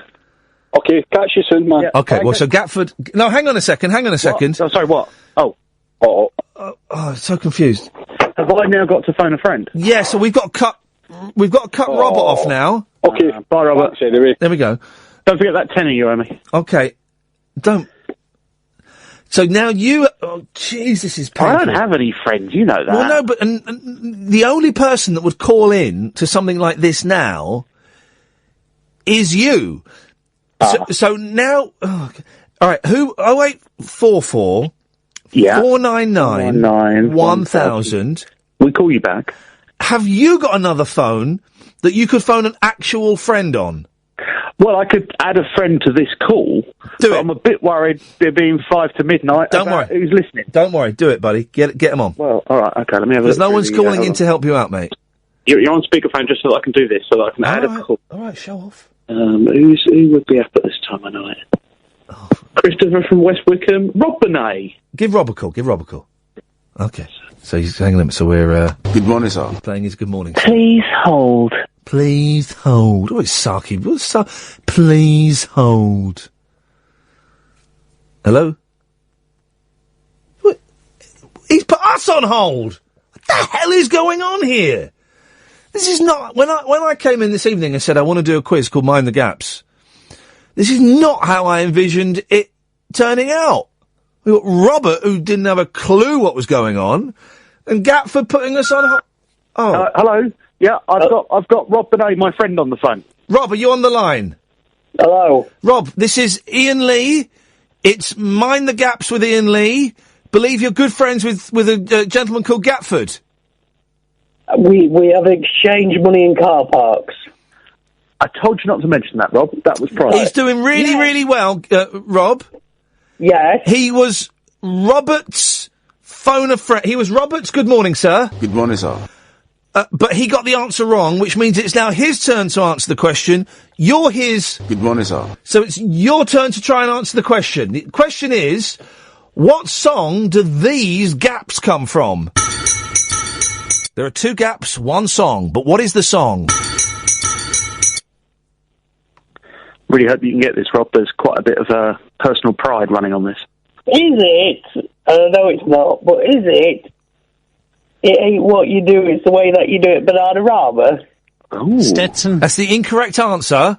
Oh. So, Gatford, you've got to hang up, but now it's Rob's... Well, yeah, but the problem is I'm the conduit to Rob. Well, then you just have to be quiet. Okay. You're right, Gatford. Rob, can you phone a friend and play your... Good morning, sir. How'd you do that? Oh, for crying out loud. Oh, jeez, I mean... You got a phone... I can add another call to Can that. you... Right, you add another call, but... Me? Oh, play some adverts. Christ. Talk Radio. Okay, we're playing Mind the Gaps with Iain Lee. Gatford, are you still there? I am, yeah. Right, you shouldn't... You shouldn't be. Well, you told me to say nothing. Yeah, exactly. So, Rob, are you still there? I am. Are you gonna... Can you phone a friend? I can phone a friend. Okay, who are you gonna phone? I'm going to try and phone a young man named Paul, who's my life coach. Okay, we'll come back after the news, okay? Okay. It's it really is very tense. Across the UK, online and on DAB. He has made a covenant with the night, and with the darkness he is in agreement. Uncut after-hours conversation for the up-all-night generation. Late night Iain Lee on Talk Radio. We have ways of making you talk. A little recap. So a guy called Robert phones up and he wants a quiz on the radio. So we're doing Mind the Gap with Iain Lee. He didn't get the answer right. He doesn't short the answer. So you have to... okay. So this is a song, and here are the 2 gaps from the song. What's the song? Robert didn't know the answer, so he played his... Good morning, sir. And introduced Gatford into the thing. Gatford didn't know what song this was. So he played his... Good morning, sir. Which it got Rob Burnett into the line. They're both on the same line now. Well, Rob Burnett didn't know what this was. So he's playing his. Good morning, sir. Rob. Yo. Gatford, are you still there? No. Rob. I'm being quiet. Rob, you're playing your... Good morning, sir. Who have you chosen to play and say good morning, sir, to? That's it. You have to say good morning, sir, to them when they answer. My good morning, sir, is not picking up his phone, so can I just ring another one now? Ring another one now. Who are you going to ring now? Yeah, I'll do it now, yeah? Are you doing it? You on it? Are we going to go on hold again? Yeah, no, I'll be here, I think. Okay, well, we went on hold last time. Okay. 0844 499 1000 if you want to come in and... It's like killing a bee with a bazooka. And that's when someone steams in from the outside, and that can happen at any moment, guys. 0844 499 1000 if you want to... It's like killing a bee with a bazooka. Okay. How's that phone call going? That person's changed their number, Oh, so... jeez, take the hint. Right, I'll ring Watco. Yeah, All right, ring Watco. Okay, so we're ringing... Wait, so, and don't forget, what do you say to him when he answers the phone? Good morning. Good morning, sir. There we go. Okay. Son is. I'll give you a bunch of fives in a minute. You and whose army? Kiss Army. Oh, fair enough. How'd your talk go today? You just made the phone call. What but I? Is Rob, are you making the phone call? Rob's trying another phone, so... Oh, for crying out loud, this is why I don't do quizzes. What do you think I am, Bill Buckley or something? This is ridiculous. Bill, do you know how much you mean to me? Changes. What is what you mean? So far, no one has called in to play. It's like killing a bee with a bazooka. 0844 499 1000 if you want to swoop in. And if you know which song these two clips, these two silences come from. It's a good one, and I've really boosted that up. It'll be a lot quieter on the record. I've really boosted those levels. Oh, well, see, that's not fair. I didn't know that when I played the game. Well, if I played it without the boosting levels, you wouldn't know. Does it change your answer? Possibly. Where is Rob? God, this is dull. We're supposed to be straight to air now. Oh, jeez. Something like that. Ah! Hang on a second. Someone, hang on a minute, be quiet. It's like killing a bee with a bazooka. Line 1, you want to kill the bee with a bazooka. Welcome, you're playing Mind the Gaps with Iain Lee. You're killing a bee with a bazooka. What song do these gaps come from? Hi. Yes, that's you. Sorry, it's Robert again. Oh, sorry. Sorry. Hi, Rob. Just all right? Hello. I've just throw my second lifeline in there. Sorry. Yeah, you're killing a bee with a bazooka. Name the song, for crying out loud. Will Smith, Get Jiggy With It. Right, thanks for calling, Rob. Incorrect. Right, Rob, are you back? It's Bros. When will I be famous? No, you can't, Stetson. You can't, you're phoning up, you're phoning your... Good morning, sir. Is it Tubular Bells by Shut up! Rob! John R. Stop saying things that aren't answers to my question. Is it sung by Talita Tickerham? You shut up, Gatford. Have you... Kitchen, Martika. No! She was fit. Have you got hold of your good morning, sir? I've drank 3 good morning, sirs, and there's nothing now. I tried my brother, but he's in bed. What comes bottled it? Did your brother answer the phone and say, I'm in bed? Yeah. Right, why can't he play if he's in bed? Some people can't get out of bed, like Charlie's grandparents. Both sets. Just, you know what it's like with these old and see it 40, it's all downhill. You know that, don't you? Right, well, you just killed the quiz. Is it the new Ghostbusters theme? Thank you very much indeed. I mean, they just killed the quiz. If you want to play, very simply, you have to tell me what song do these clips come from.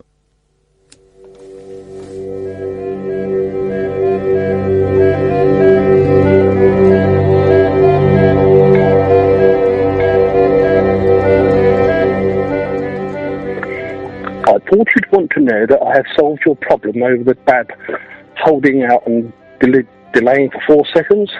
It's your brain. It has a dump button.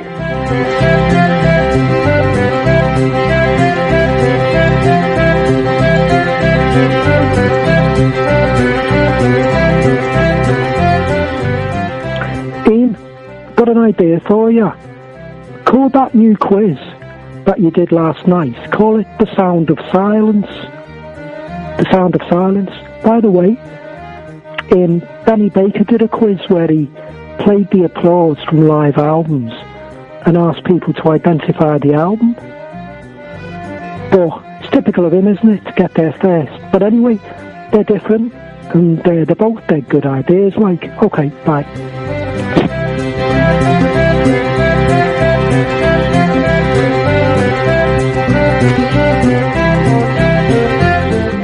Ian, is it a puppy fowl or fowl puppy?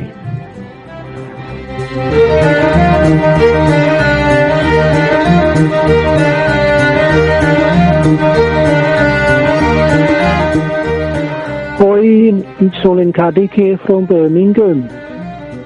I used to be the lead singer in 80s Indies pop group Half Man Off Biscuits. There is nothing better in life than writing on the soul of Iain Lee, slip away the biro.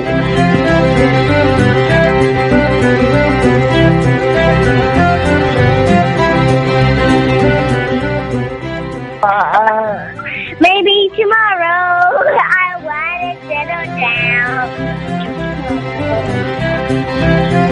Ian, Judge Grinder, I think is the TV equivalent of JVS.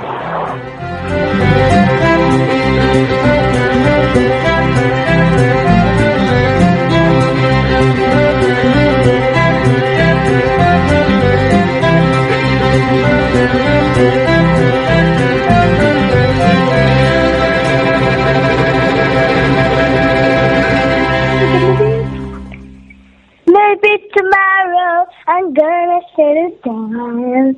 Until tomorrow I'll just keep moving on. Maybe tomorrow I'll settle down. Maybe tomorrow I'll just keep moving on.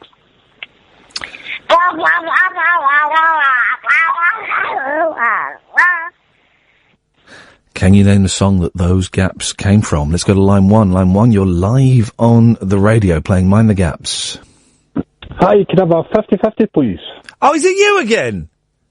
Yeah, sorry. You're the reason we're stuck in this flipping nightmare. Ask the audience, I don't know. It's to know a song. Do you see now why we don't do quizzes? Because they're a flipping nightmare. But questions are better than songs.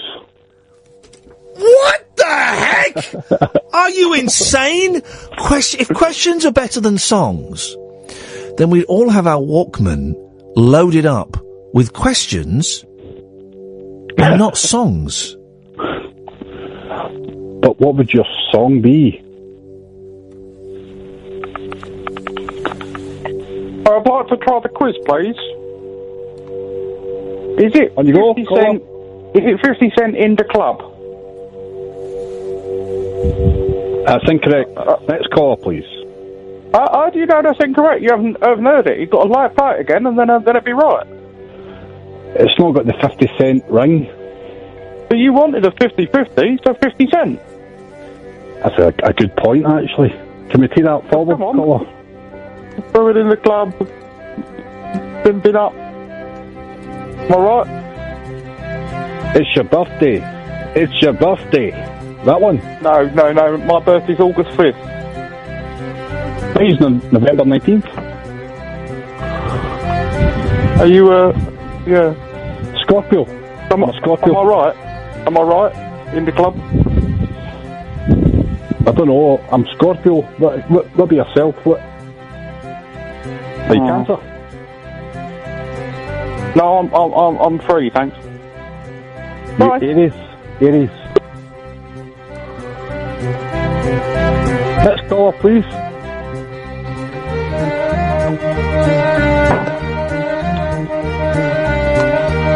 Yes. Hi there. Who the hell is Ginger Baker? What's your star sign? Is it Ghostbusters 2? More on a personal note, was to the conference and he was talking about Line 4, you're on. Dear. What a radio program this is. Welcome along to the Iain Lee show. Do you have the answer? I got one. Sorry? I got one. That's incorrect, sorry. Next call, please. Oh, God. What's the matter with it? Next up. Are you real? Am I talking to myself here? No, you're not. No, you're not. Just shut it, pal. I think I'm talking to myself here. 50-50. Please, Ian. 50-50.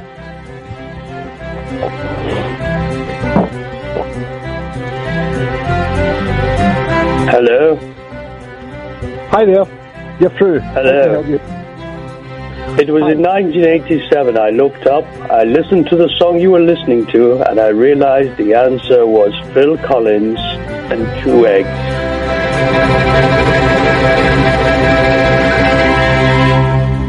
Oh, 08444991000, 7 pence a minute plus your access charge, significantly more for mobiles. We're taking calls straight to air. Line 1, you're on the wireless. Hello. Hello, you're on the air. Hi there. You tweeted to ask me to call in, so I did. Well done. Thank you. It's a pleasure. Nice to speak to you. Who is this? My name's Chris. I'm calling from Marbert. Hey, from where? Marbert. Marbert. Where's Marbert? Marbert with an L. It's in Scotland. Oh, whereabouts in Scotland? Central Scotland. Central Scotland. I don't know it.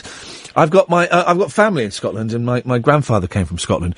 But all I know are the obvious places, the Edinburghs and the Glasgows, and that's it. That's a little bit poor, really. I should go and. Larbert, no, it's understandable. Larbert, if you just we're a pin right in the centre of the map, that's where Larbert is. Any good? Any good there? It's quite nice. Yeah, we've got a nice new hospital. Yeah. Good. Good. If you break your bones, go to the hospital. It's handy, but we're also quite near some lovely horse sculptures, so that's good too. Well, yeah, I need to do more of Scotland. I want to go up to the Highlands and the Lowlands, and all of that. In that order, that's an odd order, but that's the order I want to do it in. I don't care about convention. That's the order that I want to do it in. Have you been listening to the show, or did you just get the call to arms on Twitter? I got the call to arms and thought, why not? Wow, and you've not been listening? No, I'm sorry. No, don't apologise at all. There's no reason you should be. That's a brave move to make. A bloke that used to be on the telly tweets, "Call this number now," and you call it. Yes. Well, I'm aware of you on the radio, so I assumed it wasn't that dangerous. Okay, it's not that dangerous. I'm going to play you a clip. It's 2 gaps taken from a very, very famous song. Can you name what the song is, okay? This is such a bad idea. It's a terrible idea. Here we go. Okay. It's 2 gaps from a song. The music stops and it goes... But what is the song? I have no idea. No, I know. Maybe this is a tough one. Maybe this one is too tough. Is this one too tough? Kath, come in. Can I hear it again? Of course you can. Here we go. So it's two short gaps joined together as one. Here we go. No, literally no idea. Okay. What are you doing up at this time of night? Thinking about the new hospital? No. I was off today, so I was up a little bit later than normal, and I'm just about to head to bed, actually. What time you got to be up in the morning? I'm not working until late in the week. Oh, baby. My weekend. Sweet. This is, you're living the dream, man. This is awesome. So what are you going to do tomorrow, then? No plans. Really looking forward to it. Oh, the best plans, no plans. I'm so envious of you. Tomorrow I've not got such a busy day. I'm off to see my man in the morning, then I've got this in the evening. But the rest of the week is looking pretty chock-a-block with work and driving. Who's your man in the morning? My therapist. Oh, right, okay, I was going to say, if only.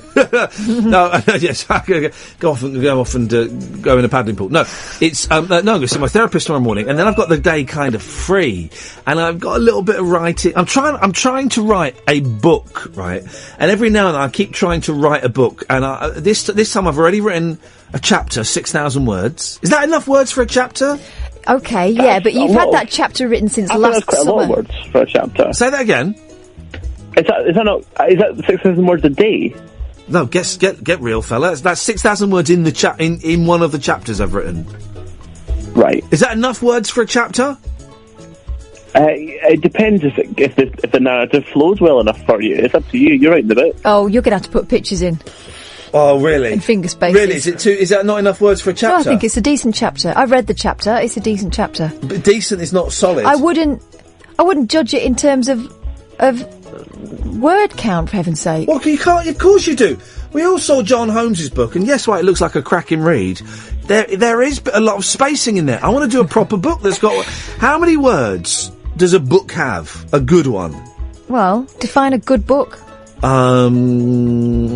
Danny Baker's books. All right, Danny Baker's books got. I would reckon. I don't know how many spaces. Can you count them for me tomorrow? No, get lost. Someone can. How many? What books do you like reading, dear caller? Well, books certainly. I did start. I've got Danny Baker's book, but I haven't got to it yet. For some reason, it's still on my shelf. Yeah. I'm currently working my way through Armistead Maupin's books. Oh, is that the Sex and the City person? No. Yeah, no. That's slightly different. That's Candice Bushnell. Oh, Armistead Maupin. It's about. It's a cleverer Sex and the City. It is about sex and drugs, isn't it? Well, and New York. And Yeah. How are you getting on with those? Yeah, undercurrent. Yeah. How are you getting on with those? Really enjoying them. They're very good. Okay. All right. Well, listen. I'm glad you. Thank you for rising to my call to arms. It's appreciated. It's a pleasure. Thank you. Thank you, mate. Take care. You're a good sport. Thank you very much indeed. Isn't that funny? He saw the. Oh wait, someone just called and then put the phone down. Do try and call again. 0844 499 1000. He saw me tweet to call, and he did, but he didn't know what he was calling up for. Well, I like those calls the best. I like those calls. Line 1, you're on the wireless. Hello. Jerry! I got the answer to the quiz. Hang on a second. Let me stop this ethereal music. What song do these gaps come from? Shout, let it all out. I'm afraid you got the answer wrong this time. Goodbye. I'm talking to you. Goodbye. Cheers, Jerry. Thank you, mate. No, it's not. Line 2, you're on the wireless. Hello, Ian. How are you doing? I'm all right, thank you. I'm a bit tired, and I realise I'm kind of flagging a little bit. The last half hour, if you want to go home early, dear listener, you have my permission to go home early, yes. Yeah, it's been about 6 years since I used to call into the radio quite a lot, but it's, last time I called somebody was you about 6 years ago. On an Absolute, was it? Yeah. What did you call in about? It was usually random stuff about Knight Rider. Well, good, I like those. I like random stuff about Knight Rider too, they're good calls. But, sort of the 80s TV, don't you think 80s TV, I know we're about the same age, don't you think it's better than the TV the kids have got now? Well, it was quite violent, 80s TV. Knight Rider and the A-Team were quite violent. Yeah, because for years I believed that you could blow somebody up, roll them over in the car, and just walk away. Yeah. But no, you can't. It turns out these people die. I don't really watch TV anymore. I've cancelled my Sky subscription last year, and I tend to watch, like, documentaries on Netflix. I watch the Louis Theroux things on the BBC, but I can't remember the last time, apart from those, when I sat down and watched the telly, put the telly on and watched whatever was on. Yeah, the only thing I watch is the new Hawaii 5-0 these days, that's about. Is that still going? Yeah, it's been going about 6 years. With the fella from Lost in it? Oh, I don't know, I didn't watch Lost. Oh. Which?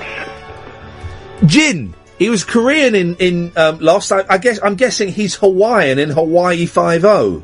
Oh, yeah, I think it's Lieutenant Luke Kelly. I mean... Yeah.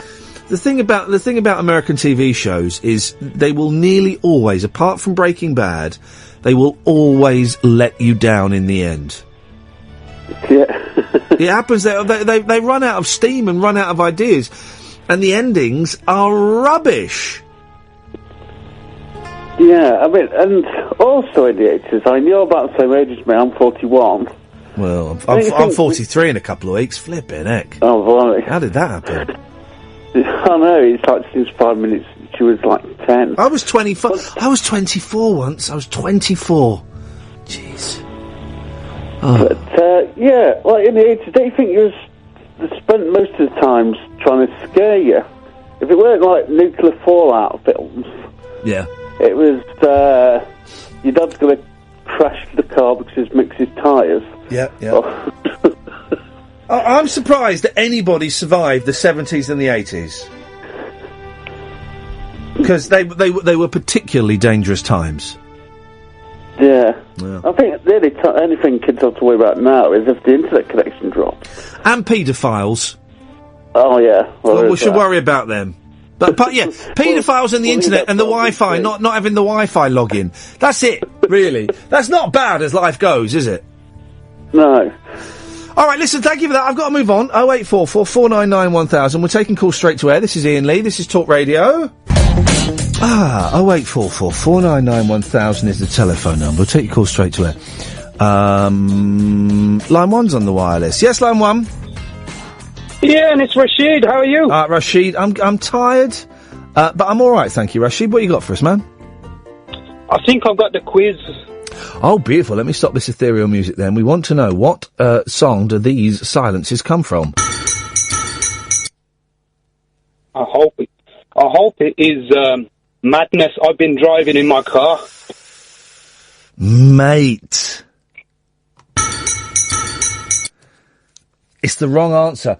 Right, I'm gonna... Yeah, no, I know. I'm going to have to give a clue. Hang on a minute. Let me just look... I want to find out what year this song was released. Hang on a second.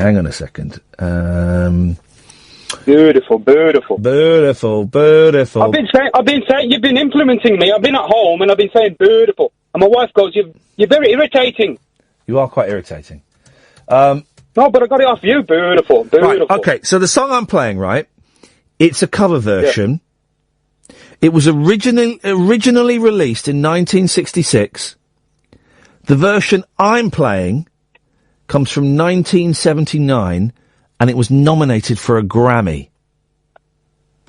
Right? Yeah. Right?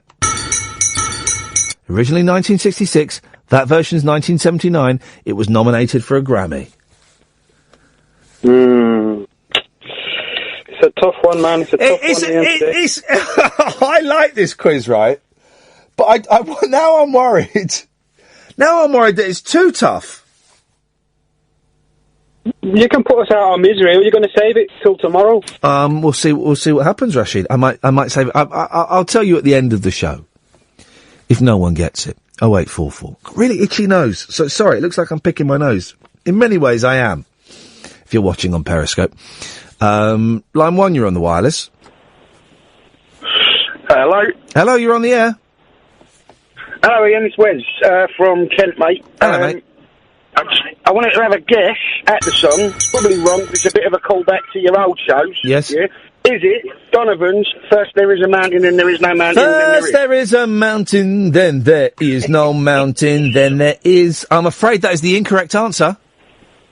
Oh, never mind. It was worth a shot in the dark. It was worth a shot, and it was nice to talk to you. Thank you, mate. Line 2, you're on the wireless. Hello, I know the answer to the song. Okay, the song is? It's Knock on Wood by Amy Stewart.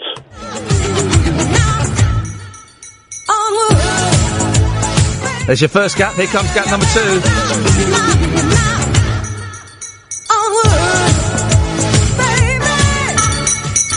How the hell did you get that? Well, when you said 66, and then you said 79, and I thought, right, disco hits, and then, for some reason, the Amy Stewart song came to mind. Mate, fair flipping play. Stay on the line, and we'll get your details. We'll send you a cheque for £1 million, okay? Thanks very much indeed. Someone got it right! Oh, in that case, listen, if someone gets it right, that means it's not too hard. So, you know what that means, Id? Do you know what that means? It's not too hard. It means I've got to make it harder tomorrow. That's what it means. That's what it means. Line 1, you're on the wireless. Hello. Hello, you're on the air. Julie. Yeah, hello, Julie. Hello. I think I know what the song is. Somebody just got it. No? What do you think this is? I think it's Amy Stewart, Knock on Wood.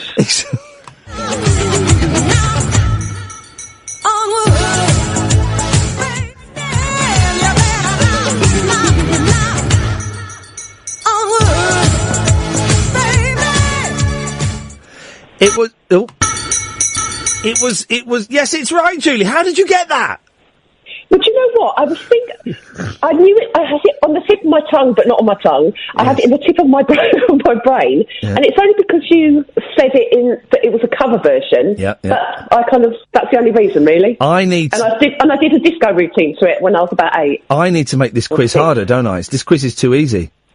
Thing is, it's kind of, that was quite a big clue, but I don't know how else you could have. Yeah. I don't know how else you could have done it, apart from an initial or something like that. Thank you, Julie. I'm going to make tomorrow's quiz is going to be harder, guys. Line 1, you're on the wireless. I am calling in to guess the song. I think it's Amy Stewart and Knock on Wood.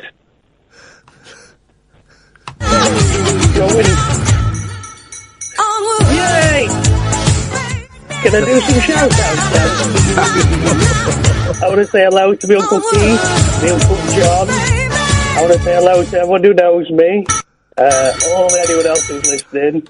My Uncle Phil, my brother Mark, Steve, who I went to school with when I was 7, Ted the neighbour, and my dodgy Uncle Peter. Thanks. Thank you very much indeed, caller. Line 1, you're on the wire. Please, no more correct answers, please. Line 1, you're on the wireless. She commits the window as the sound of a crescendo. Hello, Ian. Hello, Line 1. Do you remember me? I'll remember you. We used to... Hello? Your phone's breaking up. Go and stand near the window. We used to talk on the LBC many years ago. I don't really remember a lot of what happened at LBC, but... I used to go under the moniker of John from Croydon, James from Streatham, various other... you weren't the fella that used to wear the trousers for 90 days, were you? No, I've never done that. That's the caller I really want to track down. A guy would phone up and say, I've been wearing my trousers for 90 days. But no, anyway, go on. Is the reception any better now? Yes. Is it better? I'm running down to my living room. Please yes, don't leave me. It's better. Please don't leave me. It's better. Is it better now? Yes, it's better. Yeah, it's better. It's good. You can hear me. Yeah, yes, it's better. It's better. So how's life been? Because I've been tracking you on the national news, on the international news, on the podcast, on the Twitter, on the news feed, and I think are you still in touch with Ricky Gervais? Because I've got a great sitcom idea for you. Hang on a second. Line 2, you're on the wireless. Stay there. Line 2, you're on the wireless? Yeah, I've got the answer to the quiz. Right, you think you know what this... Hang on, you think you know what this is? Yeah, go and play it. I think I've got it. What do you think it is? Am I still on the air? Knock on wood. Knock on wood. Still on the air. Hello, Ian.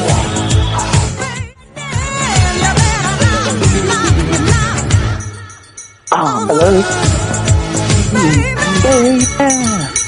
And how did you get that right? Yeah. Shall I send you my address for the prize? I haven't talked to him for years. Hello? Hello? Are you James... Are we on the air yet? Well, I think so, yeah. Are you the bloke that used to call him on LBC James John? Oh, you remember me? I've got a distinguished audience. Say that again? You do like a Michael Jackson impression, didn't you? Oh, wonderful. Someone remembers me, yeah, but the certain radio station weren't too happy with that, so then I had to go into hiding. Yeah, but no, but they found me. How you doing, buddy? Yeah, I'm not bad. Yeah, good. Are you Lynn from Forest Gate? I'm not Lynn from Forest Gate. I'm Graham from Croydon. Oh, I've been to Croydon many times. Lovely part of the world. A bit too much graffiti for my liking. or graffiti, as I say. But no, it's a nice online community. What have you done? Time? Or?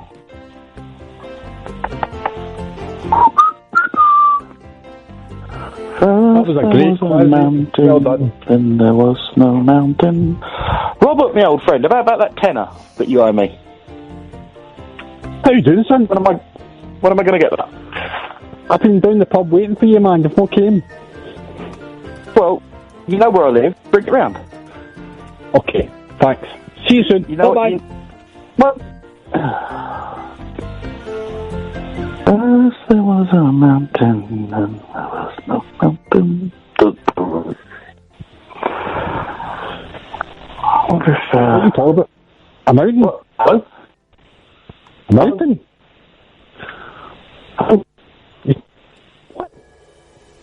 Enough of that nonsense. 08444 499 1000 is the telephone number. The only reason I decided to buck up my idea a little bit, is because I get a tweet from my friend Tim. I say friend, never met him. Do you have to meet someone to be a friend? And Tim is listening in Hollywood. So this could be our big chance, guys. This could be our big chance. This could be my big chance to make it on the international arena in movies. So can the next 22 minutes of calls, can we make them decent, please? Because there's people listening from Hollywood, guys. There's movers, and indeed there are shakers. Oh, we never got to play the game I was going to play. We ended up with that nonsense. We wasted an hour on that nonsense quiz. The game I wanted to play, dear listener, 0844 499 1000, by the way, is the telephone number. If you want to give us a call, 7 pence a minute, plus your access charge. Significantly more from mobiles. Maybe we'll do this tomorrow. Line 1, you're on the wireless. Well, play that game. Line 1, you're on the wireless. Hello? Hi? Line 1, you're on the wireless. Are you trying to do that thing where you have the people asking who's Ginger Baker and I'm one of them saying... Line 1, you're on the wireless.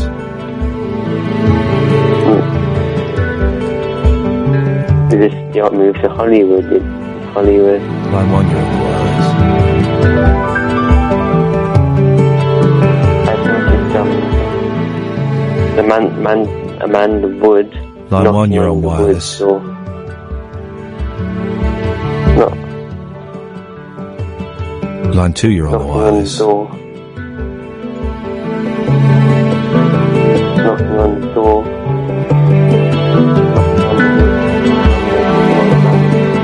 It was made in 1966 originally, but covered in 1979. You're on the wireless.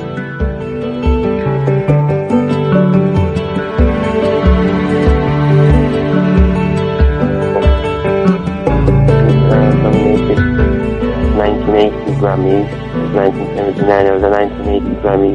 Line 2, you're on the wireless. John Lennon died. Hello?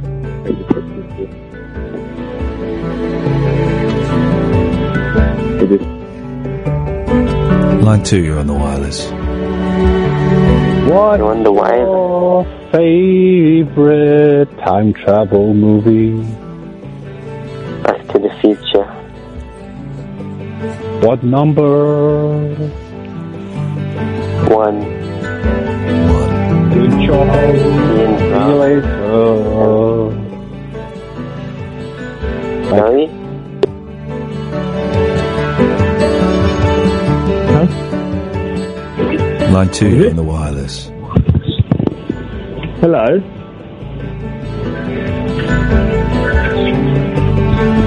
Hello? God? God, is that you? God? Excuse me?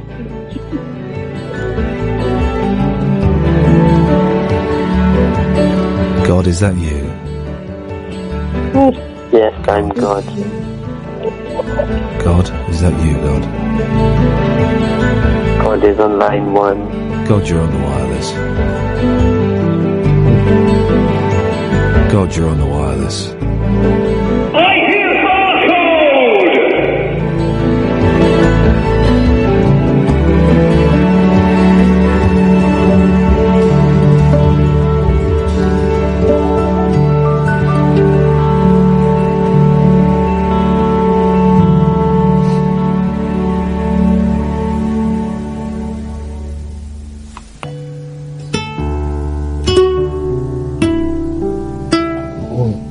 Line 1, you're on the wireless. What is your favourite Rocky movie? The one with Mr. T, is that Rocky 2? I bought a new, speaking of time travel movies, I was in Asda today, and I love time travel movies, and I bought loads. When my dad died, I bought loads, and I chucked them all out like an idiot. But I bought one today that I'd never heard of before. It looks brilliant. £3 it cost me. Flight 1942. And it's about like a modern jumbo jet, and it's up flying around. It goes back in time to 1942 and gets caught in a dogfight between the Nazis and the Americans. I'm guessing from the picture on the front of the cover. I don't know much more than that. I also don't know any of the actors that are listed in it. So it's got to be a good one. Have you ever seen Time Machine? Which one? It's just called Time Machine. The H.G. Wells one? I don't think so. It's like 2008, 9. Is it the one with Guy Pearce in it? I think it is. That's H.G. Wells. Yeah, it's a remake, isn't it? Yeah, it's rubbish. Oh, is it all? It's quite good. No, it's not. The best... Here you go. Here are some time travel films that you need, right? Trust me, I'm an expert. Time Crimes. Get my pen. Time Crimes. Time Crimes. Which I need to lend to you. It's a Spanish film. Even though you've ruined it for me several times. Oh, no. I haven't. I've not told you the ending of Time Crimes. You have? No, I've not. I've not told you the ending of Time Crimes. Oh, okay. What do you think? Put your finger in your ears, young man. I don't want to say. What do you think the ending of Time Crimes is? You told me that it turns out that the person he's looking for... Oh, right, okay. Yeah. All right. Okay. Time Crimes. You also want Primer. Primer's nuts. You won't be able to understand it, and that's what makes it so good. When you've seen Primer, you then... And don't do it before... You then need to go online and type in Primer Movie Timeline Map. And it will tell you exactly how many times they've gone back and to what point, because it's nuts, right? And for, a little bit of fun... Yep. You won't be able to find this. Cost me a fortune on import DVD. Japanese comedy, Summertime Machine Blues. It's flipping brilliant. It's brilliant. And I'm one of the few people in this country that's seen it. It cost me £25 on import. Machine Blues. Yeah, we go. Enjoy yourself. Ta-ta. Thanks for calling, caller. I love time travel films. I love them. It's the best genre of movie. Although the big Hollywood ones are rubbish. Looper is rubbish. No. I've not told you no. The one I've told you about is where the bloke has a gender switch. Is his own... Yeah, that's not Time Crimes. Oh, right. Oh, no. No, and he's his own mother and father and himself. He goes back and impregnates his female version of him. Well, if you could, you would. No, that's not Time Crimes. No, Time Crimes is Spanish, mate. Right, okay. I've not told you what happens in that. I'll tell you one thing that happens in it. There's a lovely pair of big Spanish boobs in it. There really are. There really are. Gosh, that's all I would watch a film for. You don't see boobs like that anymore. I do. Don't? When? Every morning. All right, they steady on. No, Time Crimes it's in Spanish. You'll like it. It's in Spanish. You can turn the subtitles off. Yeah. But it's a really good film. It's one of those ones you going, what?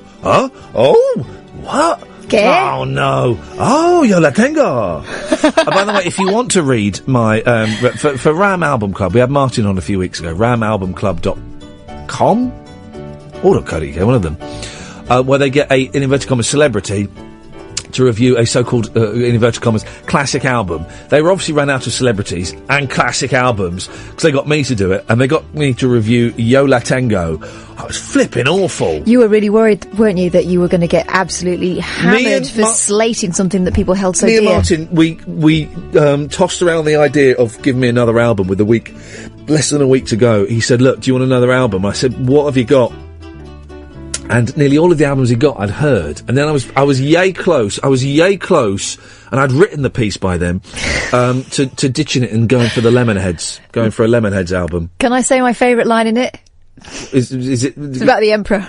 My favourite line, you couldn't say because it's got swear words in it. The Emperor's got no clothes on and he's doing a big poo.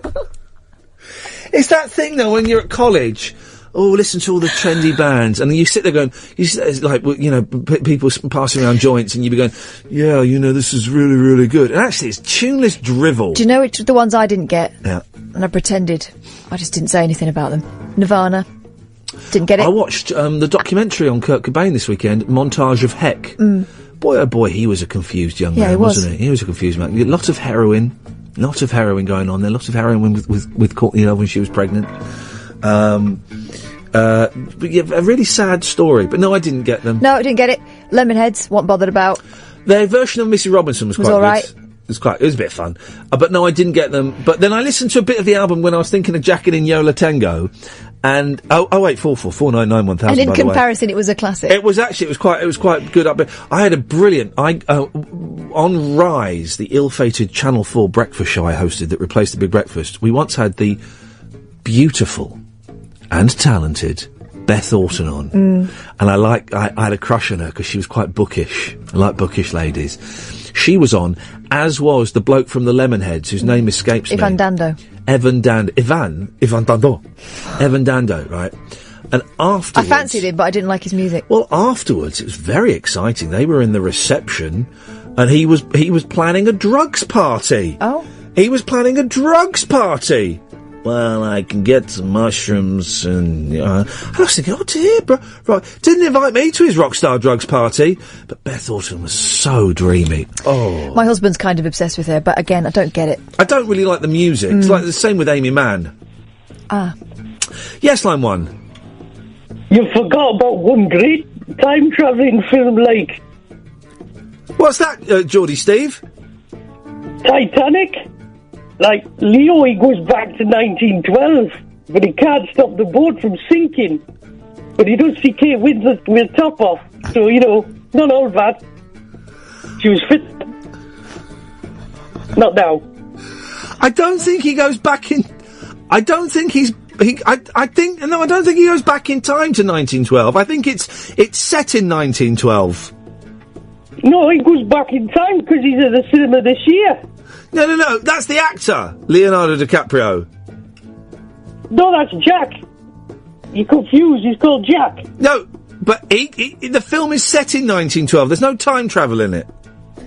No, he goes back to 1912, and then he leaps back to the current day, like Marty McFly. You don't understand the film. Well, thanks for calling. Ta-da! Ta-da, okay. A great time travel film that no one else will have seen it's a Czechoslovakian film from the 70s. Again, I chucked it. Why has no one seen it? I want to write a book. I want to do a time travel night, like a time travel film night, where one night every month we show time travel films. Used to say you've not already done it. Thanks. And it's a Czechoslovakian film. And it's called Tomorrow I Will Scald Myself with a Cup of Hot Tea. Lost in translation. It's brilliant, right? It's brilliant. It's brilliant. The only weakness in the premise, basically, it's a Czechoslovakian pilot. He wants to go back in time to defeat the Nazis and kill Hitler. Yeah. The flaw in the premise is it's based on there being identical twins. And the bad identical twin gets replaced with the good identical twin. Because the bad one wants to go back and help Hitler. He wants to give him time travel technology, right? But he gets replaced by the good twin, and he goes back and he tries to kill Hitler. And then, you know what happens tomorrow? I don't care. He scalds himself with a hot cup of tea. Right. That's how he knows that the time travel is real. He goes, oh, I'm going to... Oh, Jesus! I knew that was going to happen. Oh, do you remember this? Yeah. I haven't heard this for ages. Bong. Bong. Do you remember this? I do. Oh, I'm having a flashback. This was like a big hit, wasn't it? I think it was an advert. Yeah, it was a big advert. They're good, this band. This is the Penguin Cafe Orchestra. Oh, do you know who we're going to get on the show soon? Oh, I've got an email. So I'm going to pause you there. We'll play... Oh, are they on this computer? Begin with... Yes! Guess who's hopefully coming on the show soon? I don't know.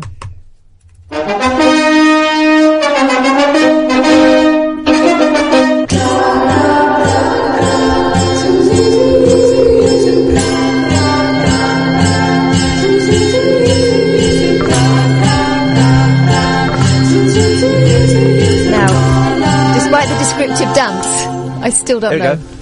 Eu quis cantar minha canção iluminada. We played these once at Three Counties, imagine. Soltei os panos sobre os mastros no ar. Soltei os tigres, os leões, os quintais. The dancing's not helping.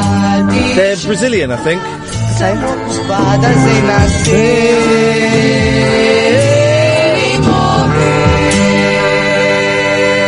Osmitantis. Okay. Osmitantis are coming on. They also did... oh, listen to this. Indulge me.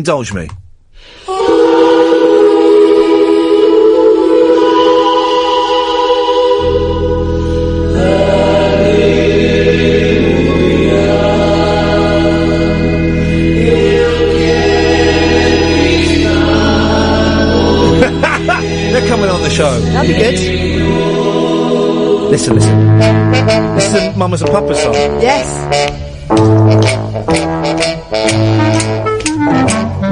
Há sempre tempo no tempo em que o corpo do homem apodrece, sua alma cansada, penada se afunda no chão. E o luxo do luxo baixado do capucho, chorando no nicho, capacho do lixo, caprichos não mais voltarão. It's not trickery in Portuguese, isn't it? Já ouvi o tempo em que o tempo parou de passar, e o tal de moçapes não soube disso aproveitar. Chorando, sorrindo, falando em calar, pensando em pensar quando o tempo parar de passar. Há sempre tempo no tempo em que o corpo do homem apodrece, sua alma cansada, penada se afunda no chão. E o bruxo do luxo baixado, capucho, chorando no lixo, capacho do lixo, caprichos não mais voltarão. Mas entre lágrimas você se achar e pensar que está a chorar. Esse era o tempo em que o tempo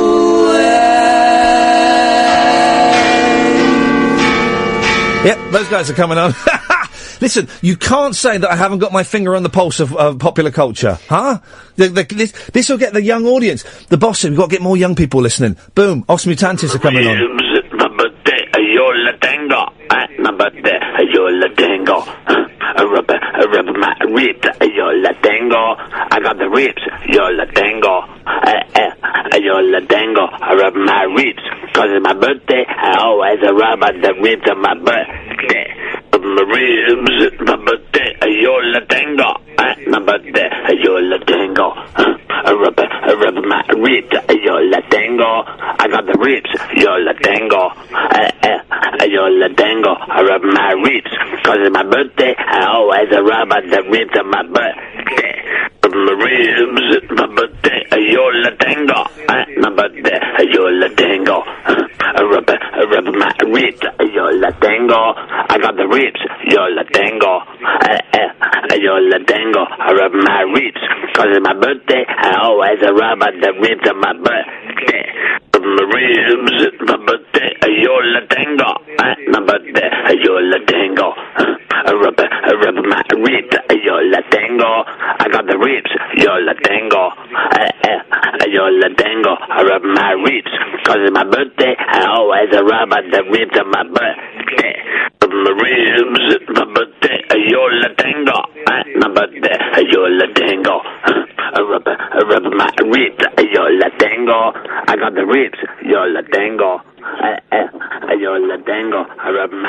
Talk Radio, the 21st century dream team of dialogue, debate and discourse. Talk Radio, give it some lip.